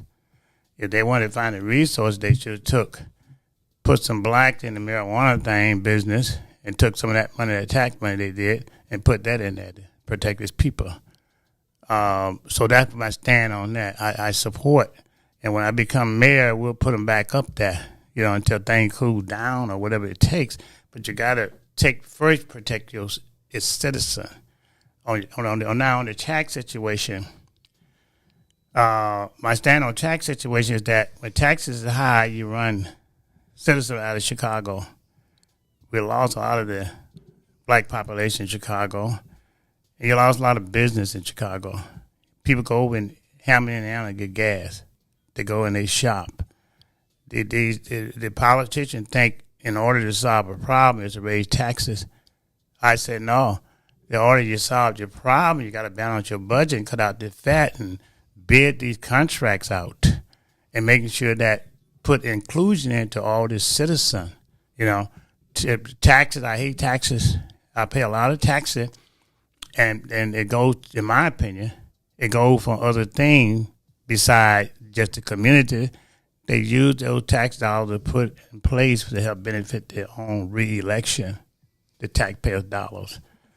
I don't support these high taxes and running people out of the city.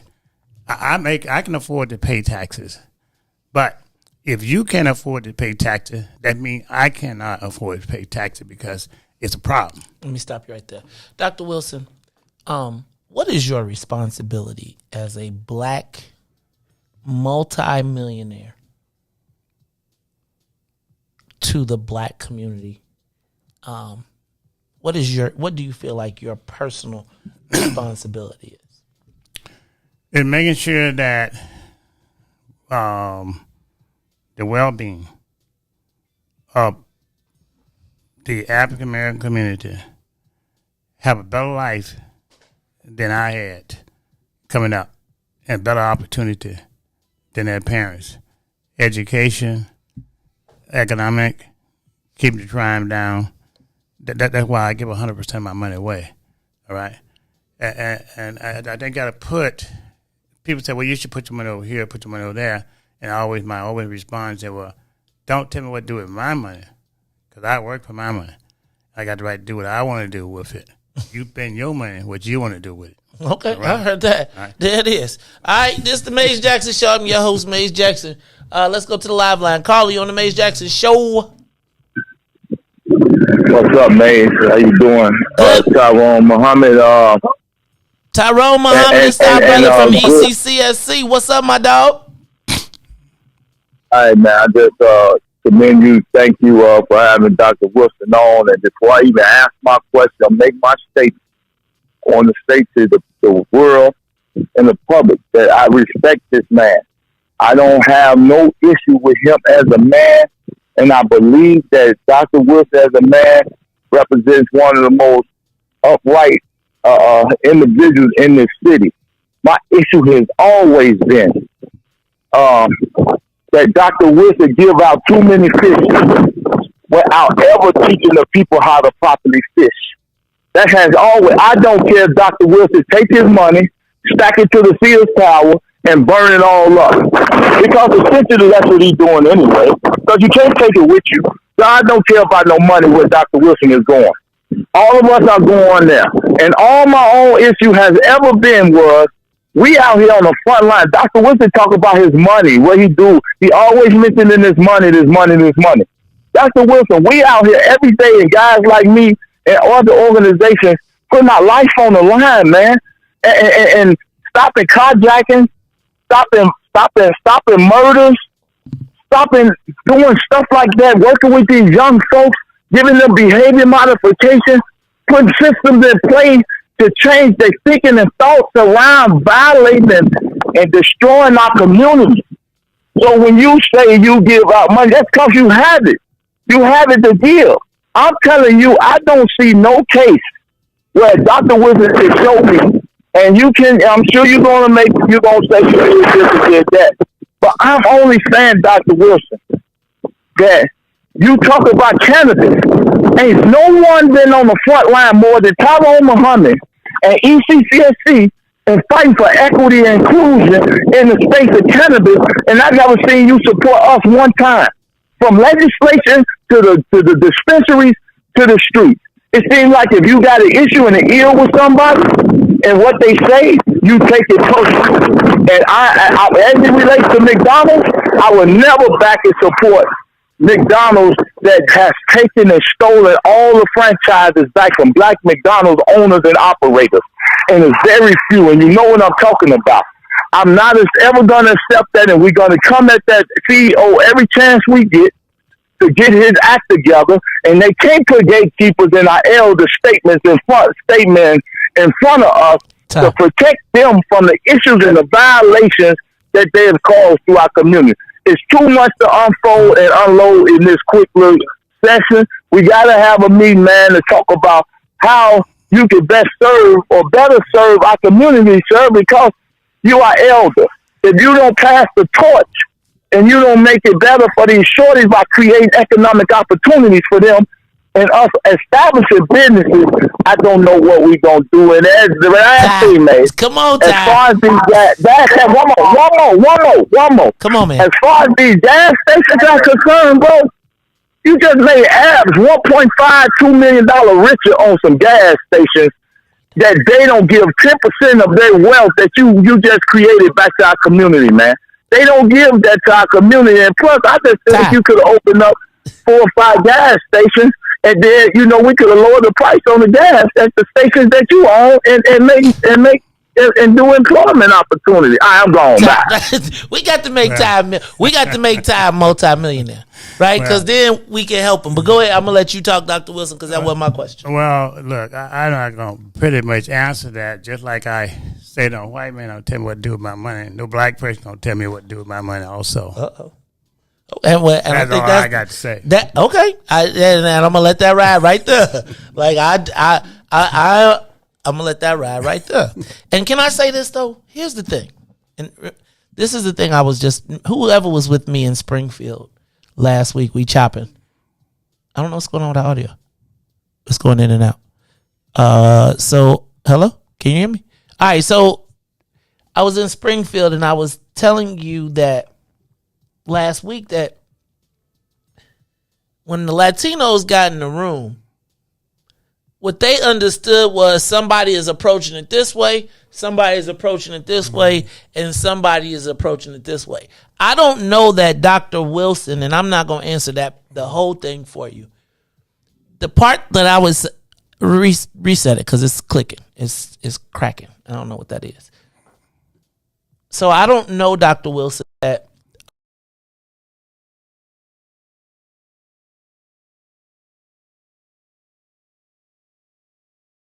Testing. We're back. So, Dr. Wilson, I don't know that when we're dealing with,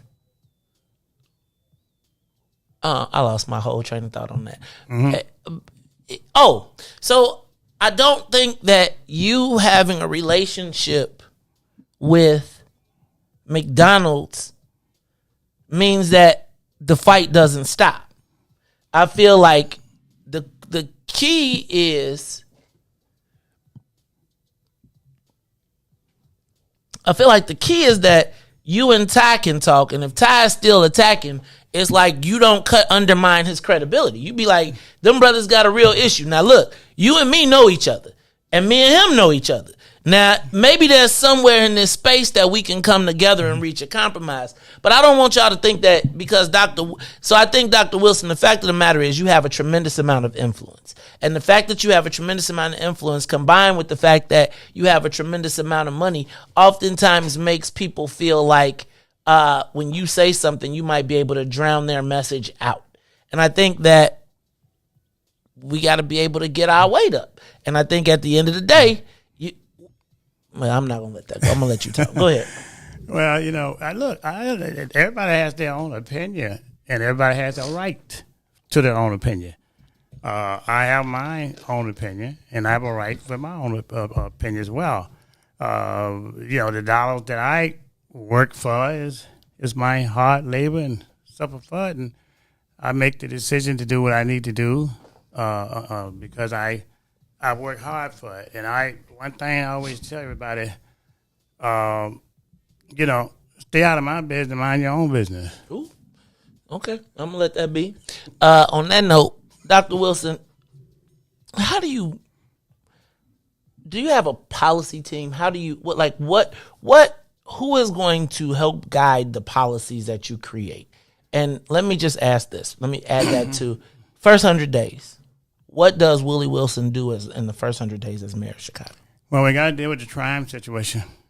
You got a lot of officers. You got to put in, like, in my opinion, you put in 4 superintendent of police, split the city up, 4 segment, and those 4 superintendent of police hold them accountable. All right, and then making sure that the community reflect police officer from those particular community. You got to make sure, again, I just think that the economic got to come in there too to get the crime down. I think we got to focus on the empowerment. And I say empowerment because of the fact that if you can create empowerment, and then you can put the contract that you have with the city of Chicago, like these major corporations get all this business from out of state, interstate, whatever, but the small businesses doesn't get a chance to get them contracts because they say they ain't qualified, they don't have the money. You got to create rent out here so they can start those business, and you got to create trade within the trade school. So when they do those things, then you give a contract from the city to those individuals that live in the neighborhood. You said schools. You mentioned schools right there. Talk to me about the schools in Chicago. It seems to be 1 in 4 black kids goes to an underperforming school. 1 in 3 Latinos and 1 in 10 white go to an underperforming school. Dr. Wilson, talk to me about how you would fix the schools as they exist right now. Like what needs to happen? I think one thing need to happen is that we need to get parents and communication to the parent, communicate with the school teacher, the principal, and come together with solution. Now, one person can't fix this city. I'll admit to that. Ain't no one person can fix the city for millions and millions of people because you got different personality, different side of the city, going through different property and things of that nature. You got all these issues. If you don't open up the ways of communication, you can't get there. If you don't put the economic in place, you can't get there. You got to make sure that how can a kid, and particularly in this case, the African American community, study and get their homework out when they're going to bed at night hungry. All right? How can a school teacher keep putting the money out of their pocket, all right, and giving it to kids to trying to get books? I believe school teachers are underpaid. I truly do. Because they educate our kids. I think they're overpaid. I'm underpaid. I'm sorry. I think they're underpaid. I think our police environment is underpaid. You know, these people put their lives online. I think we got to create the atmosphere. They're better for them in terms of economic. I think we got to treat the economic just like we did COVID-19. COVID-19, they found the money for that. They find the money for, look like find the money right now for the Ukraine. Last year, you spent something like, I don't know what it is now, $100 billion for illegal immigrant. Let me stop you right there. We at the Black People First Party, one of our foundational questions is, do you support the right of undocumented immigrants to vote in municipal elections? No. You got to be a citizen of the United States. So they've advocated to remove citizenship requirements in the city of Chicago. Do you agree with that? No, I'm hearing you right. You're saying that illegal immigrant should have a right to vote in the city of Chicago. If I'm hearing you right. It's already a law in New York. You live in New York for 30 days, no matter where you come from. No passport, no documentation, no citizenship test. You can vote. They are proposing that to come to Chicago. I believe that this next election, this next cycle, the Democrats will propose that it's actually part of the John Lewis Voting Rights Act, that in municipal elections that they would be able to vote, not at the national, but like for mayor. Imagine you have to now, and that's part of the big fight over the remap right now. So let me start right there and say, would you support the right of undocumented immigrants, as you call them illegal, the right to vote in local elections, not national, but local elections? Well, first of all, Brother May, is that we as black people got a problem voting in roadblocks. We need to get that squared away first, all right?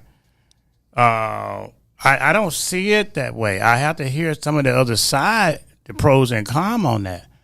But if you got a problem with African-American people going to the poll voting, all right, how can you let someone else come in 30 days, don't live in the city or anything like that, to take and vote?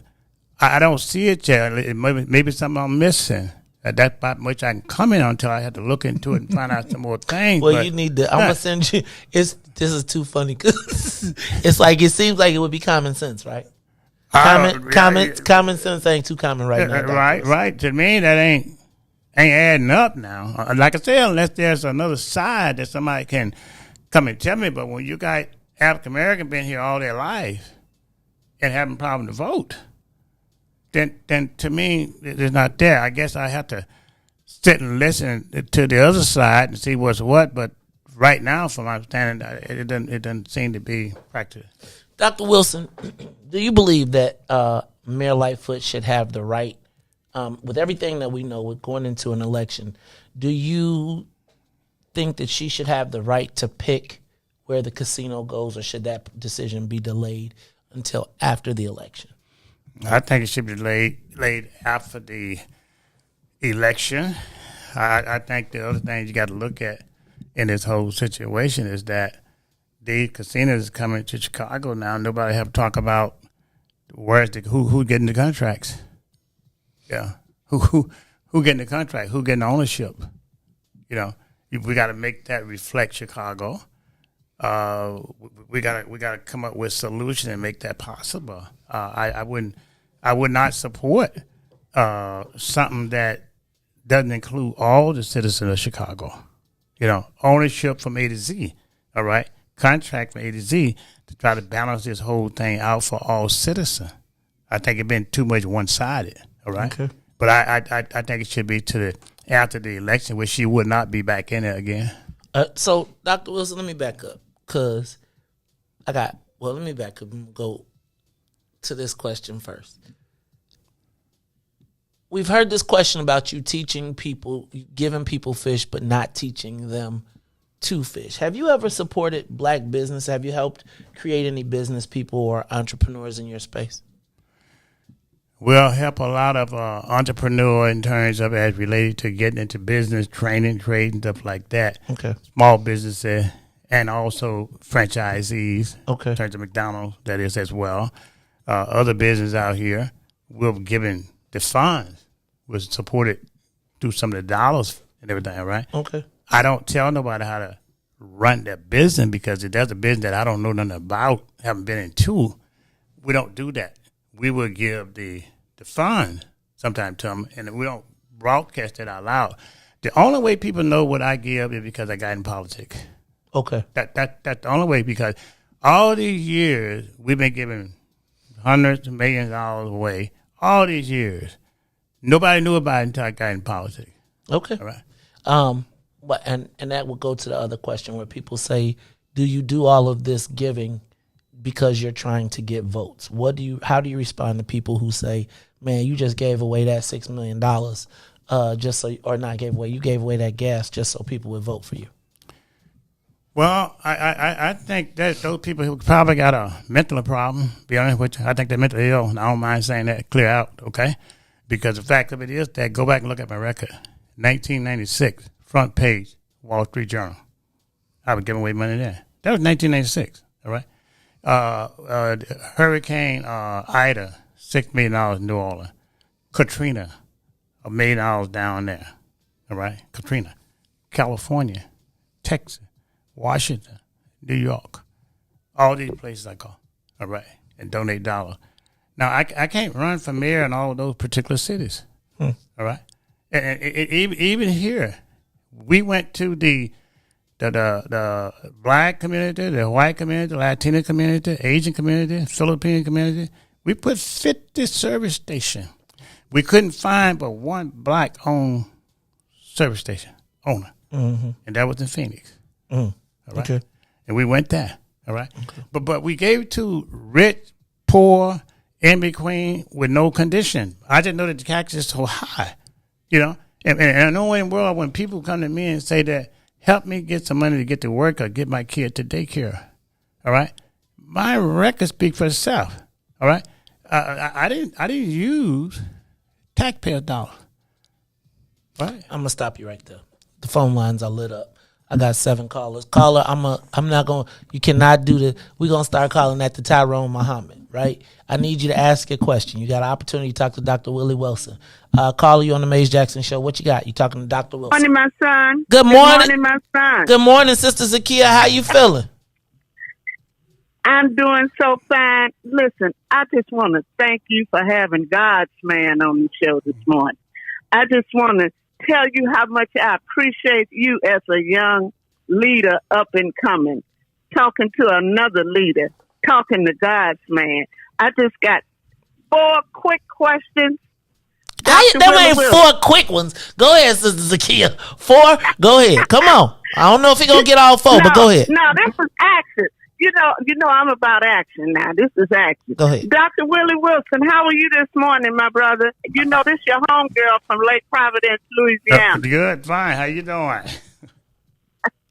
I'm okay. I want to know, is my political action membership card still valid from the last time we had them? That's number 1. Number 2, I need a couple of yard signs and some literature and stuff. And number 3, when and where will the political action meetings be held? Okay, is that it? This is action stuff here from your supporters. That's right. Yeah, that's it for right now. Go ahead. Go ahead, Dr. Wilson. Okay. Okay, I started about. Thank you. Go ahead. Yeah. Okay. The political action that we set up, we couldn't get enough support out the ground to make it worthwhile for right now, so we put that on hold for a little bit right now as it stands. The yard sign, we just made the announcement last week. We will have some yard sign made here in the very near future. I'm trying to make sure that we get past June. Right. You can't. Right. You have people confused. Right. And so we're not on the ballot coming up this June. You know. So after that, we'll get busy. I think the mayoral election is about maybe another 10 months from now. At that time there. So after June, you'll see signs up, and we can get you one there. And then my office, what we want to do there is we'll put them out around the city and figure out where they're going to take them be at a later date.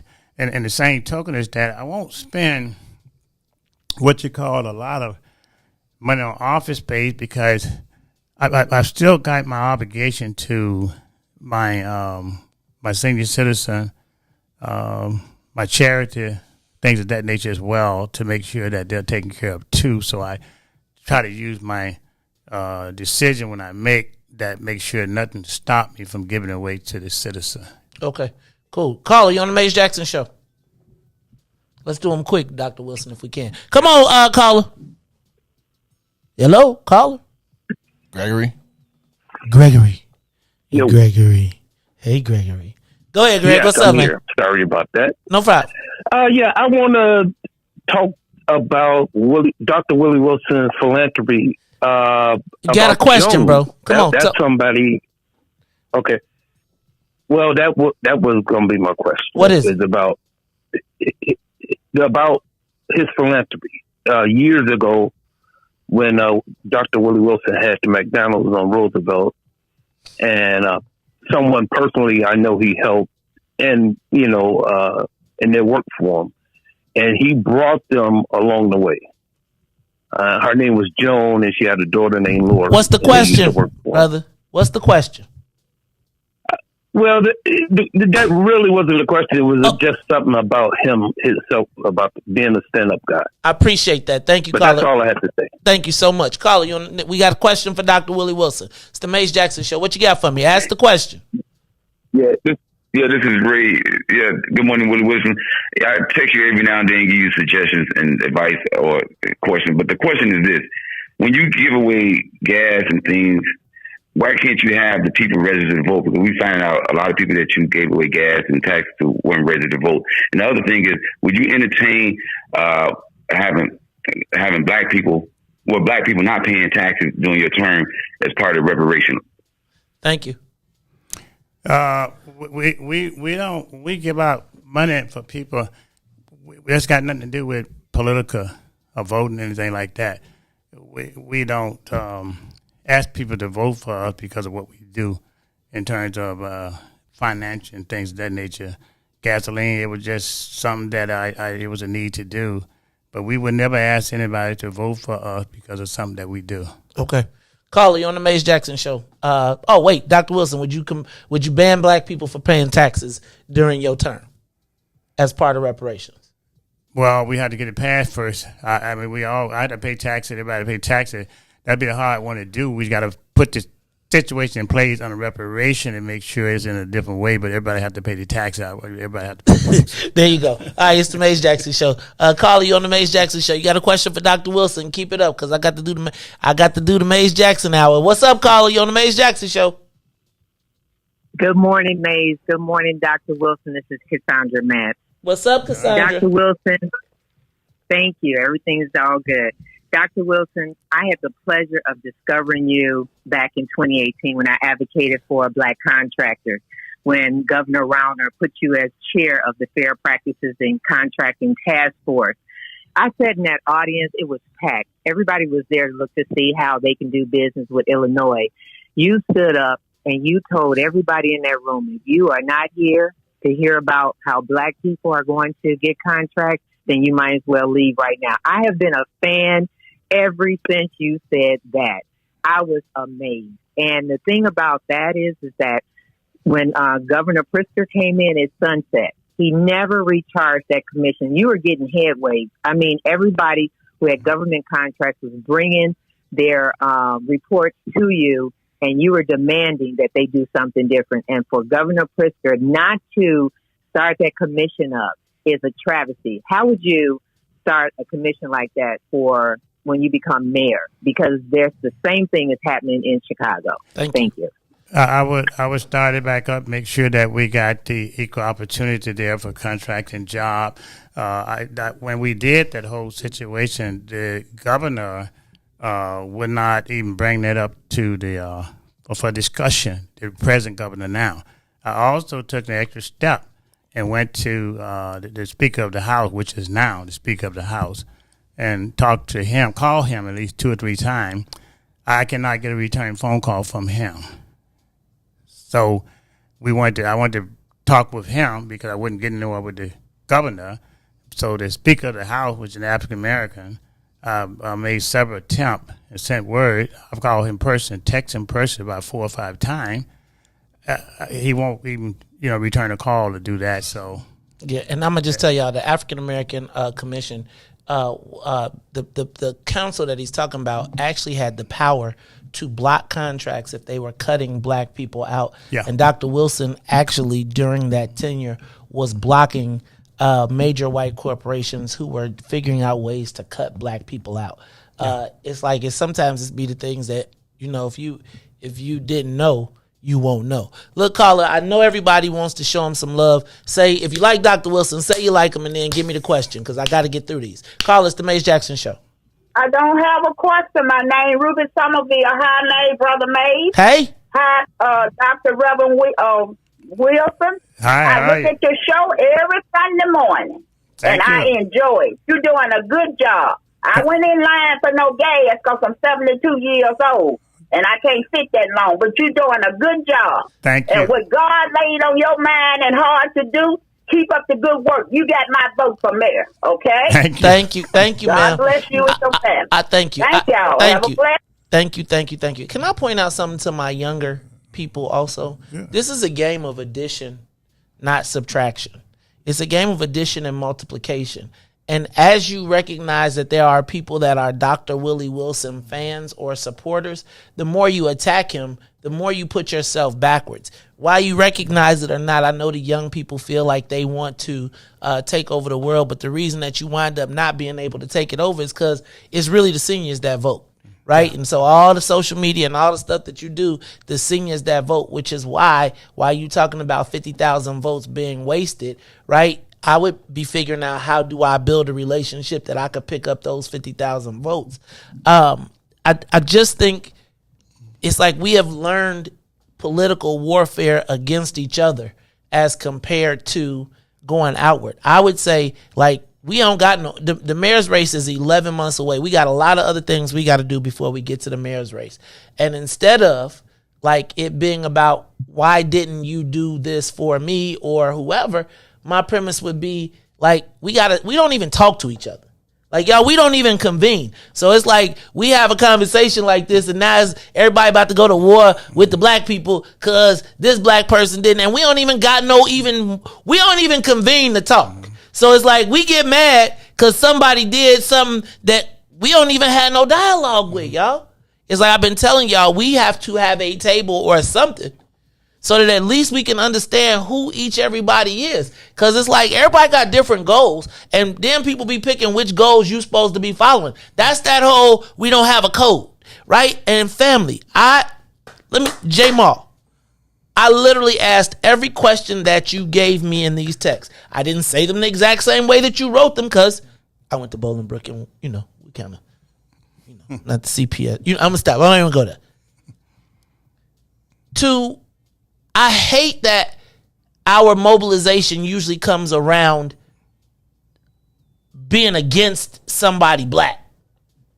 Like, it is so many people, and I'm really trying to get through this because I'm under attack right now.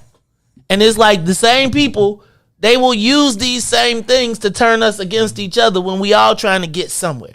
That's all I got to say. Carla, you on the Mace Jackson Show. Keep it quick because I got soliloquies to do my damn self. What's up, Carla? Hey, good morning, Mace. What up, James? Dr. Wilson. Morning. Mace, I just want to say this. Brother Tyrone Muhammad is necessary. Dr. Willie Wilson is necessary. Mace Jackson, you are necessary. I feel like I'm not hearing enough when it comes to our youth, and they are necessary to move our community forward. And when I say that to say this, Mace, I wish you could broker a sit down between Dr. Willie Wilson and Brother Muhammad. Because, like I said, we fighting from all fronts. And we all need to be at that table strategizing. So, with that, please, Brother Mays, if you could broker a sit down, because that Brother Muhammad and what he's doing with our community, with our youth, he's necessary. 100% agree. A brother like Dr. Wilson is necessary. So I just wish you could broker that so them brothers could sit down and we could move our community forward, because there is no community without our youth. And thank you, Dr. Wilson, for all the work you have done. Thank you. Thank you. All right, thanks, James Big Slim. Come on, caller. You on the Mace Jackson Show. Caller, you on the Mace Jackson Show. Hey, Mace, this Deacon Quarles. Hey, Doc. Hey, Deacon Quarles. We can't do a survival moment right now. You got to just talk to the doctor. I'm sorry. No, I know. No. Look, two things. One question for Dr. Wilson is, is he planning on, or is it possible that he can hold those pastors' feet to the fire to support him or no? I know he probably would still do for him, but I would like to see some tangible, out front support of Dr. Wilson from those pastors that he's generously donated to in the city. Question one. Question two, do you think you can support Richard Irvin for governor? I don't know if you mentioned that before. Now I'm coming in late, but that's my two questions. That's all I got, man. Apologies. All right, go ahead, Doctor. He said, someone, can you hold the preacher's feet to the fire? Because you know they all listen to you, Doc. So can you hold them responsible? Because a lot of times these preachers go out the door and make a deal with the politicians. And the second thing is, do you believe that you can support Richard Irvin? Well, no, I cannot pretty much hold anybody's feet to the fire, because we have different makeup, different DNA, and different reason. So I just do good and will continue to do good. Regardless of whether you do me bad or not, I'm going to still do good and stay focused that way. Okay. Right? The other one, in terms of Richard Irvin, I happen to know him from way back, for a while back. I have not made a decision yet. We talked a couple times before when he first made a decision, and so I will wait until we get down in the future whether or not that conversation is going to go anywhere further from there. And we haven't agreed on, I'm sure, some of the things, but we'll see how that goes. We're undecided right now because of the fact that we haven't finished the conversation yet. Okay. Let's go to the live line. Caller, you on the Mace Jackson Show. Keep it quick. Caller? Caller? Yes. Yes, Dr. Willie Wilson. I love you. You're beautiful and stuff. I'd like to ask you one particular question about undocumented immigrants. And yes or no answer. Do you support undocumented immigrants? And support them in which way? In terms of voting. He answered that, but go ahead. Yeah. Stop. Go ahead, caller. Hang up. Thank you, caller. Go ahead. Re-answer. No, I think you have to go through the process like black people go through and other brown people, everybody else, white, black, brown, yellow, have to go through that process. There's a system and laws in place that you have to go through. I would follow the laws and things that related to that. Okay. Thank you, Dr. Wilson. We got two more callers. Call you on the Mace Jackson Show. Good morning. This is Diane Wilson Body.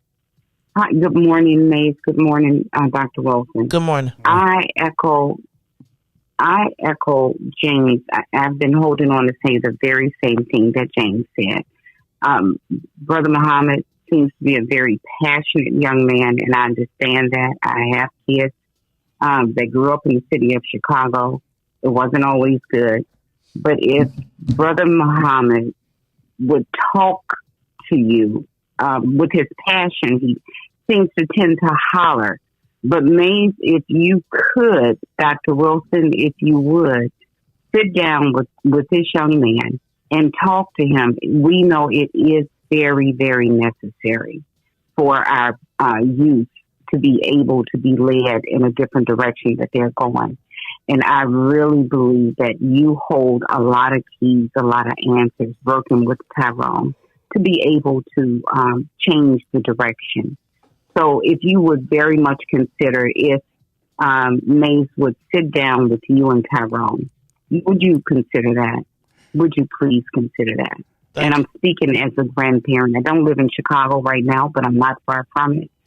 But I know how it can be for our young children, and it's necessary for our Black people to continue to live, and it's in our youth. That's all I wanted to say. Thank you so much. Thank you. Thank you. Go ahead, Dr. Wilson. I'll let you respond. No, I don't have. I just put it this way. It ain't gonna happen right now. I got a lot of things that we're dealing with right now, my own self. But right now, it ain't gonna happen. Not right now. That's all I can say. It ain't gonna happen. Okay. Okay. I'm gonna let that be. Caller, it's the Mace Jackson Show. You got the last one. Caller, you on the Mace Jackson Show. Good morning, Mace. Good morning, Dr. Wilson. I would like for Dr. Wilson to consider reading a book. It's called Chicago Isn't Broke by activist Tom Tresser, Tresser. The book basically kind of lays out where the bones and the carcasses lie in terms of money. And he is of the mind that you do not need to raise taxes in Chicago. He goes to the neighborhoods wherever he's asked to go to explain the TIF and all of the financial issues that Chicago has. He has mapped it out in this book. And I think it would be a great tool to use for strategies once he becomes mayor. So again, Chicago Isn't Broke. We all could benefit from reading that by Tom Tresser. Okay. Thank you very much. We'll have to take a look at it and see it. But thank you very much. All right, there's the last caller. All right, I want to read something to y'all that was sent to me yesterday before we get off the air. And I want to be clear, Dr. Wilson, we still got a lot more people getting the race, so we still undecided. But will you come talk to the Black People First Party and try and get their support?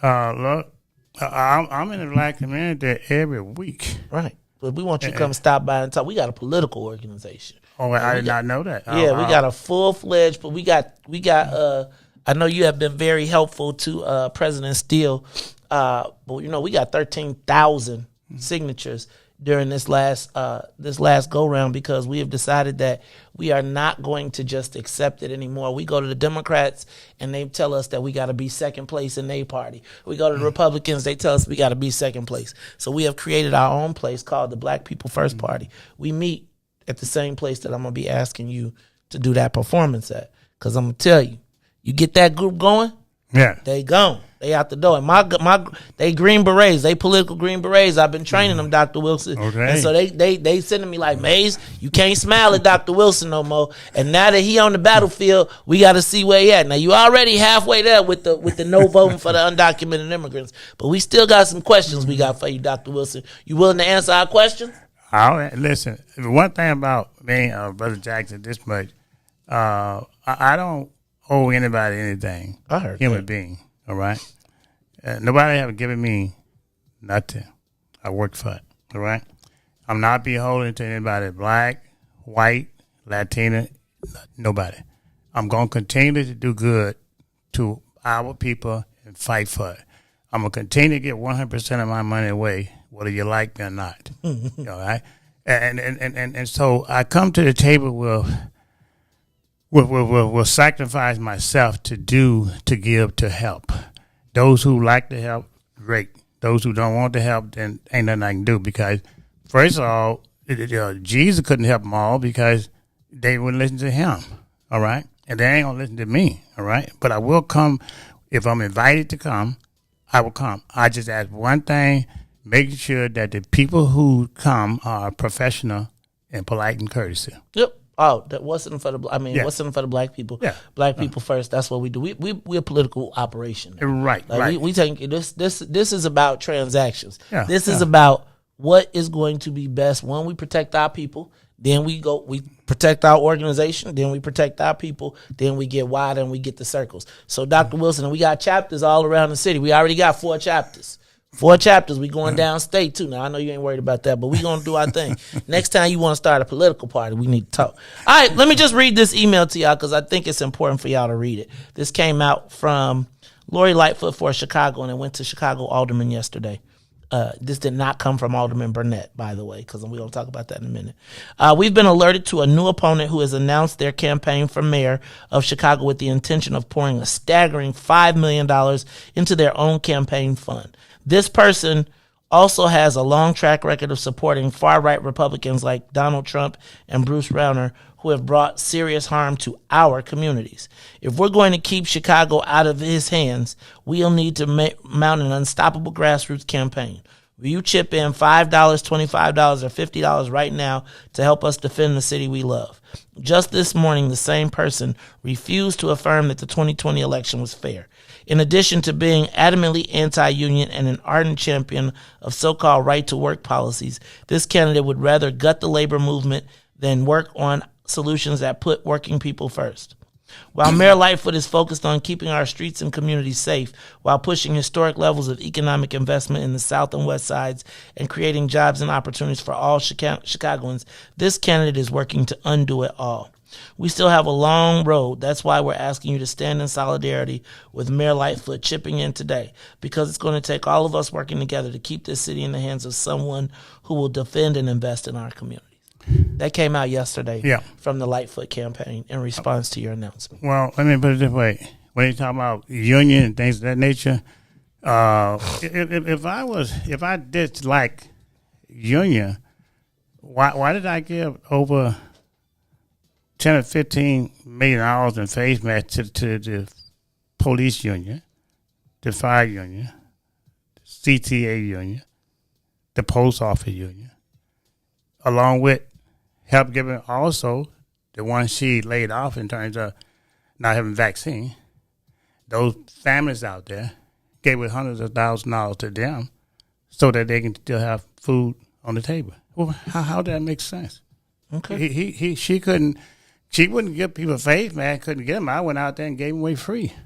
It was funny. She sent this to the alderman, and I remember when you gave out every alderman, was it like 10,000 face masks? 20,000 apiece. 20,000. They all came and got the mask, and then she came right behind you and handed out 5. She handed out the old underwear mask. Remember, she was making the mask out of underwear and gave everybody and said, "Don't worry about him." Remember, they was trying to discredit. Remember, I just be thinking about how hard they work to make you a bad guy. Dr. Wilson, I gotta ask. We talked about this last week.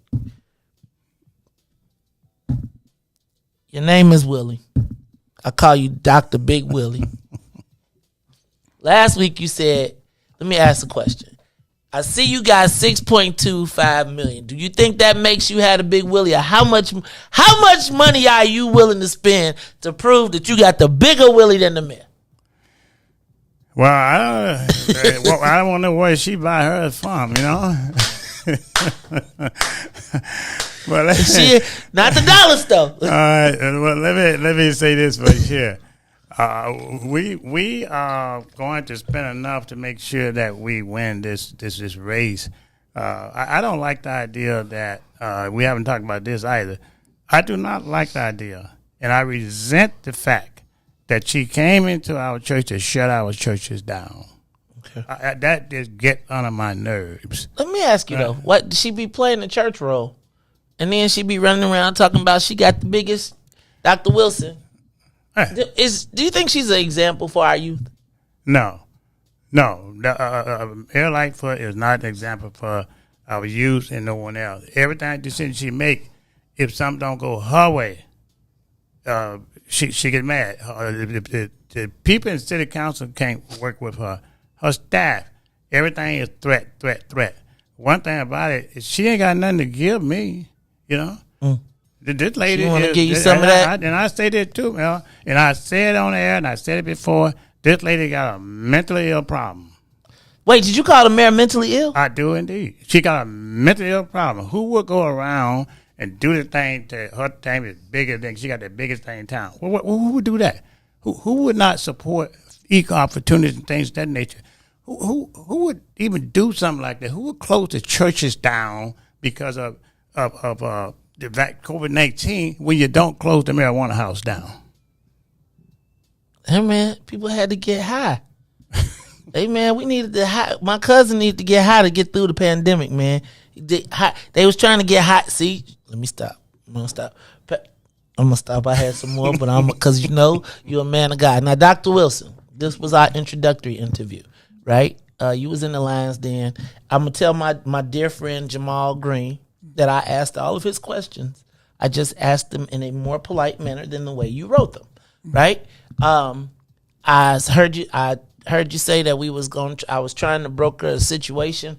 I'm gonna say one of the things that has to happen, guys, is like one time, like it's hard to get whooped by certain people and then like call it all off. And I think there's healing that has to happen, and there has to be demonstrations. And all I'm gonna say is over the course of this time, I hope that I have the opportunity to try to stitch some of this stuff together, because we all got to be going in the same direction. It don't mean that Dr. Wilson ain't the endorsed candidate as of yet, right? We got to figure all of that out. There's more people to get in the race, but we got to figure out a way how we cannot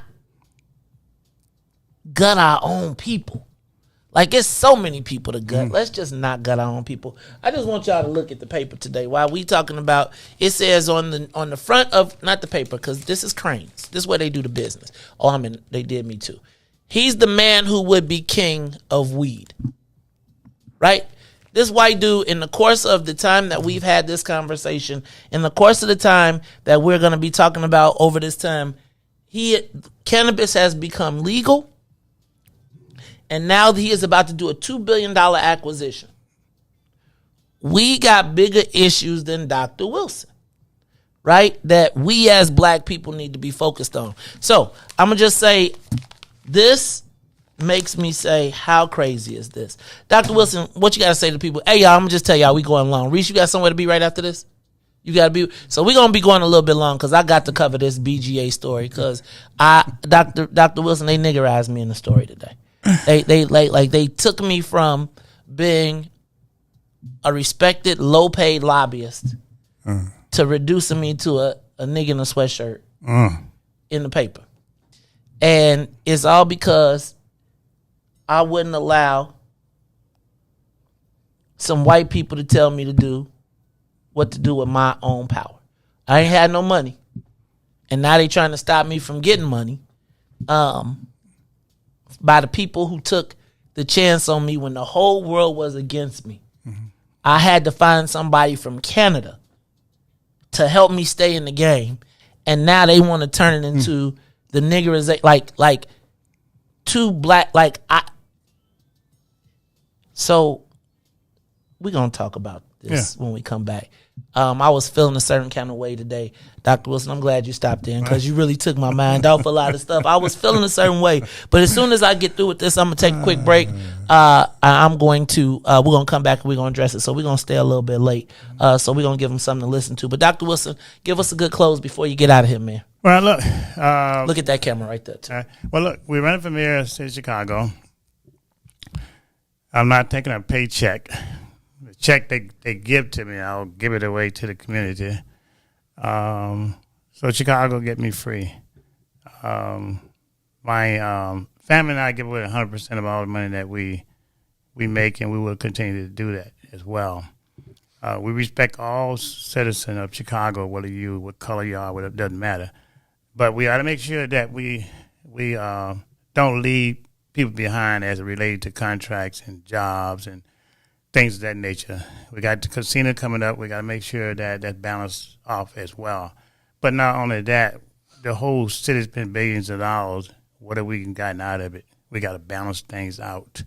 We'll come and talk to the group that Brother Mace Jackson want me to come and talk to, as long as we're respectful and things of that nature. And some of the young people, let me make this clear too.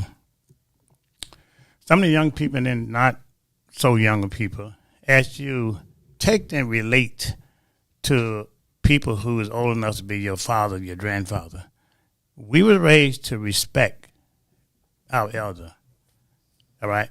And if we didn't respect our elder, we'll get a whooping. You're just plain on that way, all right? Elder always directed us from down south. We'll keep our mouths shut before we disrespect our elder. I think our young people need to take and learn that, respect your elder, and then you'll get far more in life because they've been through things that you have not been through. But later on, you'll learn those particular things. And I don't get in conversation with young people that is going to be negative. I've raised my kids already, all right? And so we've tried it now. Everybody in the whole world that want to accept the things that we do and give out here, whether you young, old, in between, whatever it may be, it will and always will be my responsibility and my DNA to reach out and help. Doesn't matter how much, how hard that you would try and discourage people. I say get out and vote.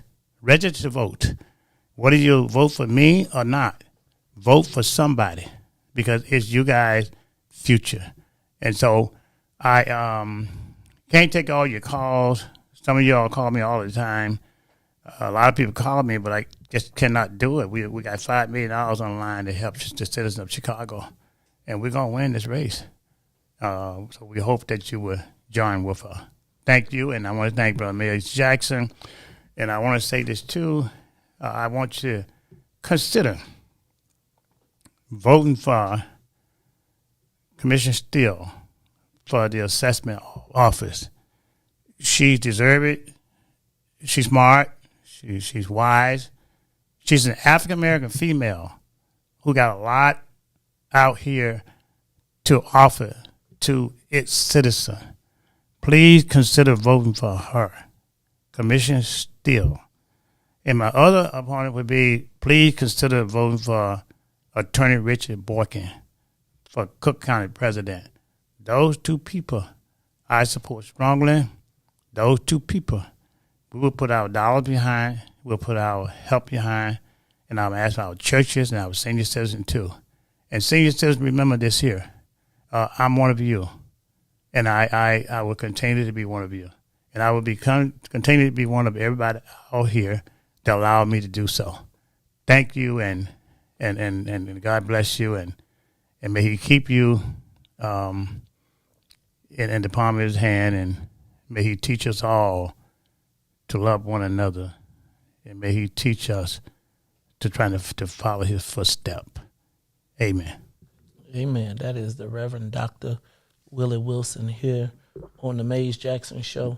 Dr. Wilson, we appreciate you. We appreciate the work that you do in the community. I know that what I've come to recognize in this game is that you're never going to please everybody. That's right. And no matter what you do, somebody's going to find a way to critique it. You keep doing you the way you do you. I'm going to do me the way I do me. We're going to tell J Maul do him the way he do, Tyrone to do the way he do, and from Tyler and everybody else, but what we gonna have to figure out, and this is the thing that I know I don't want to invoke Abraham Lincoln, but one of the things that we're gonna have to figure out one day, if you read the book Team of Rivals, right?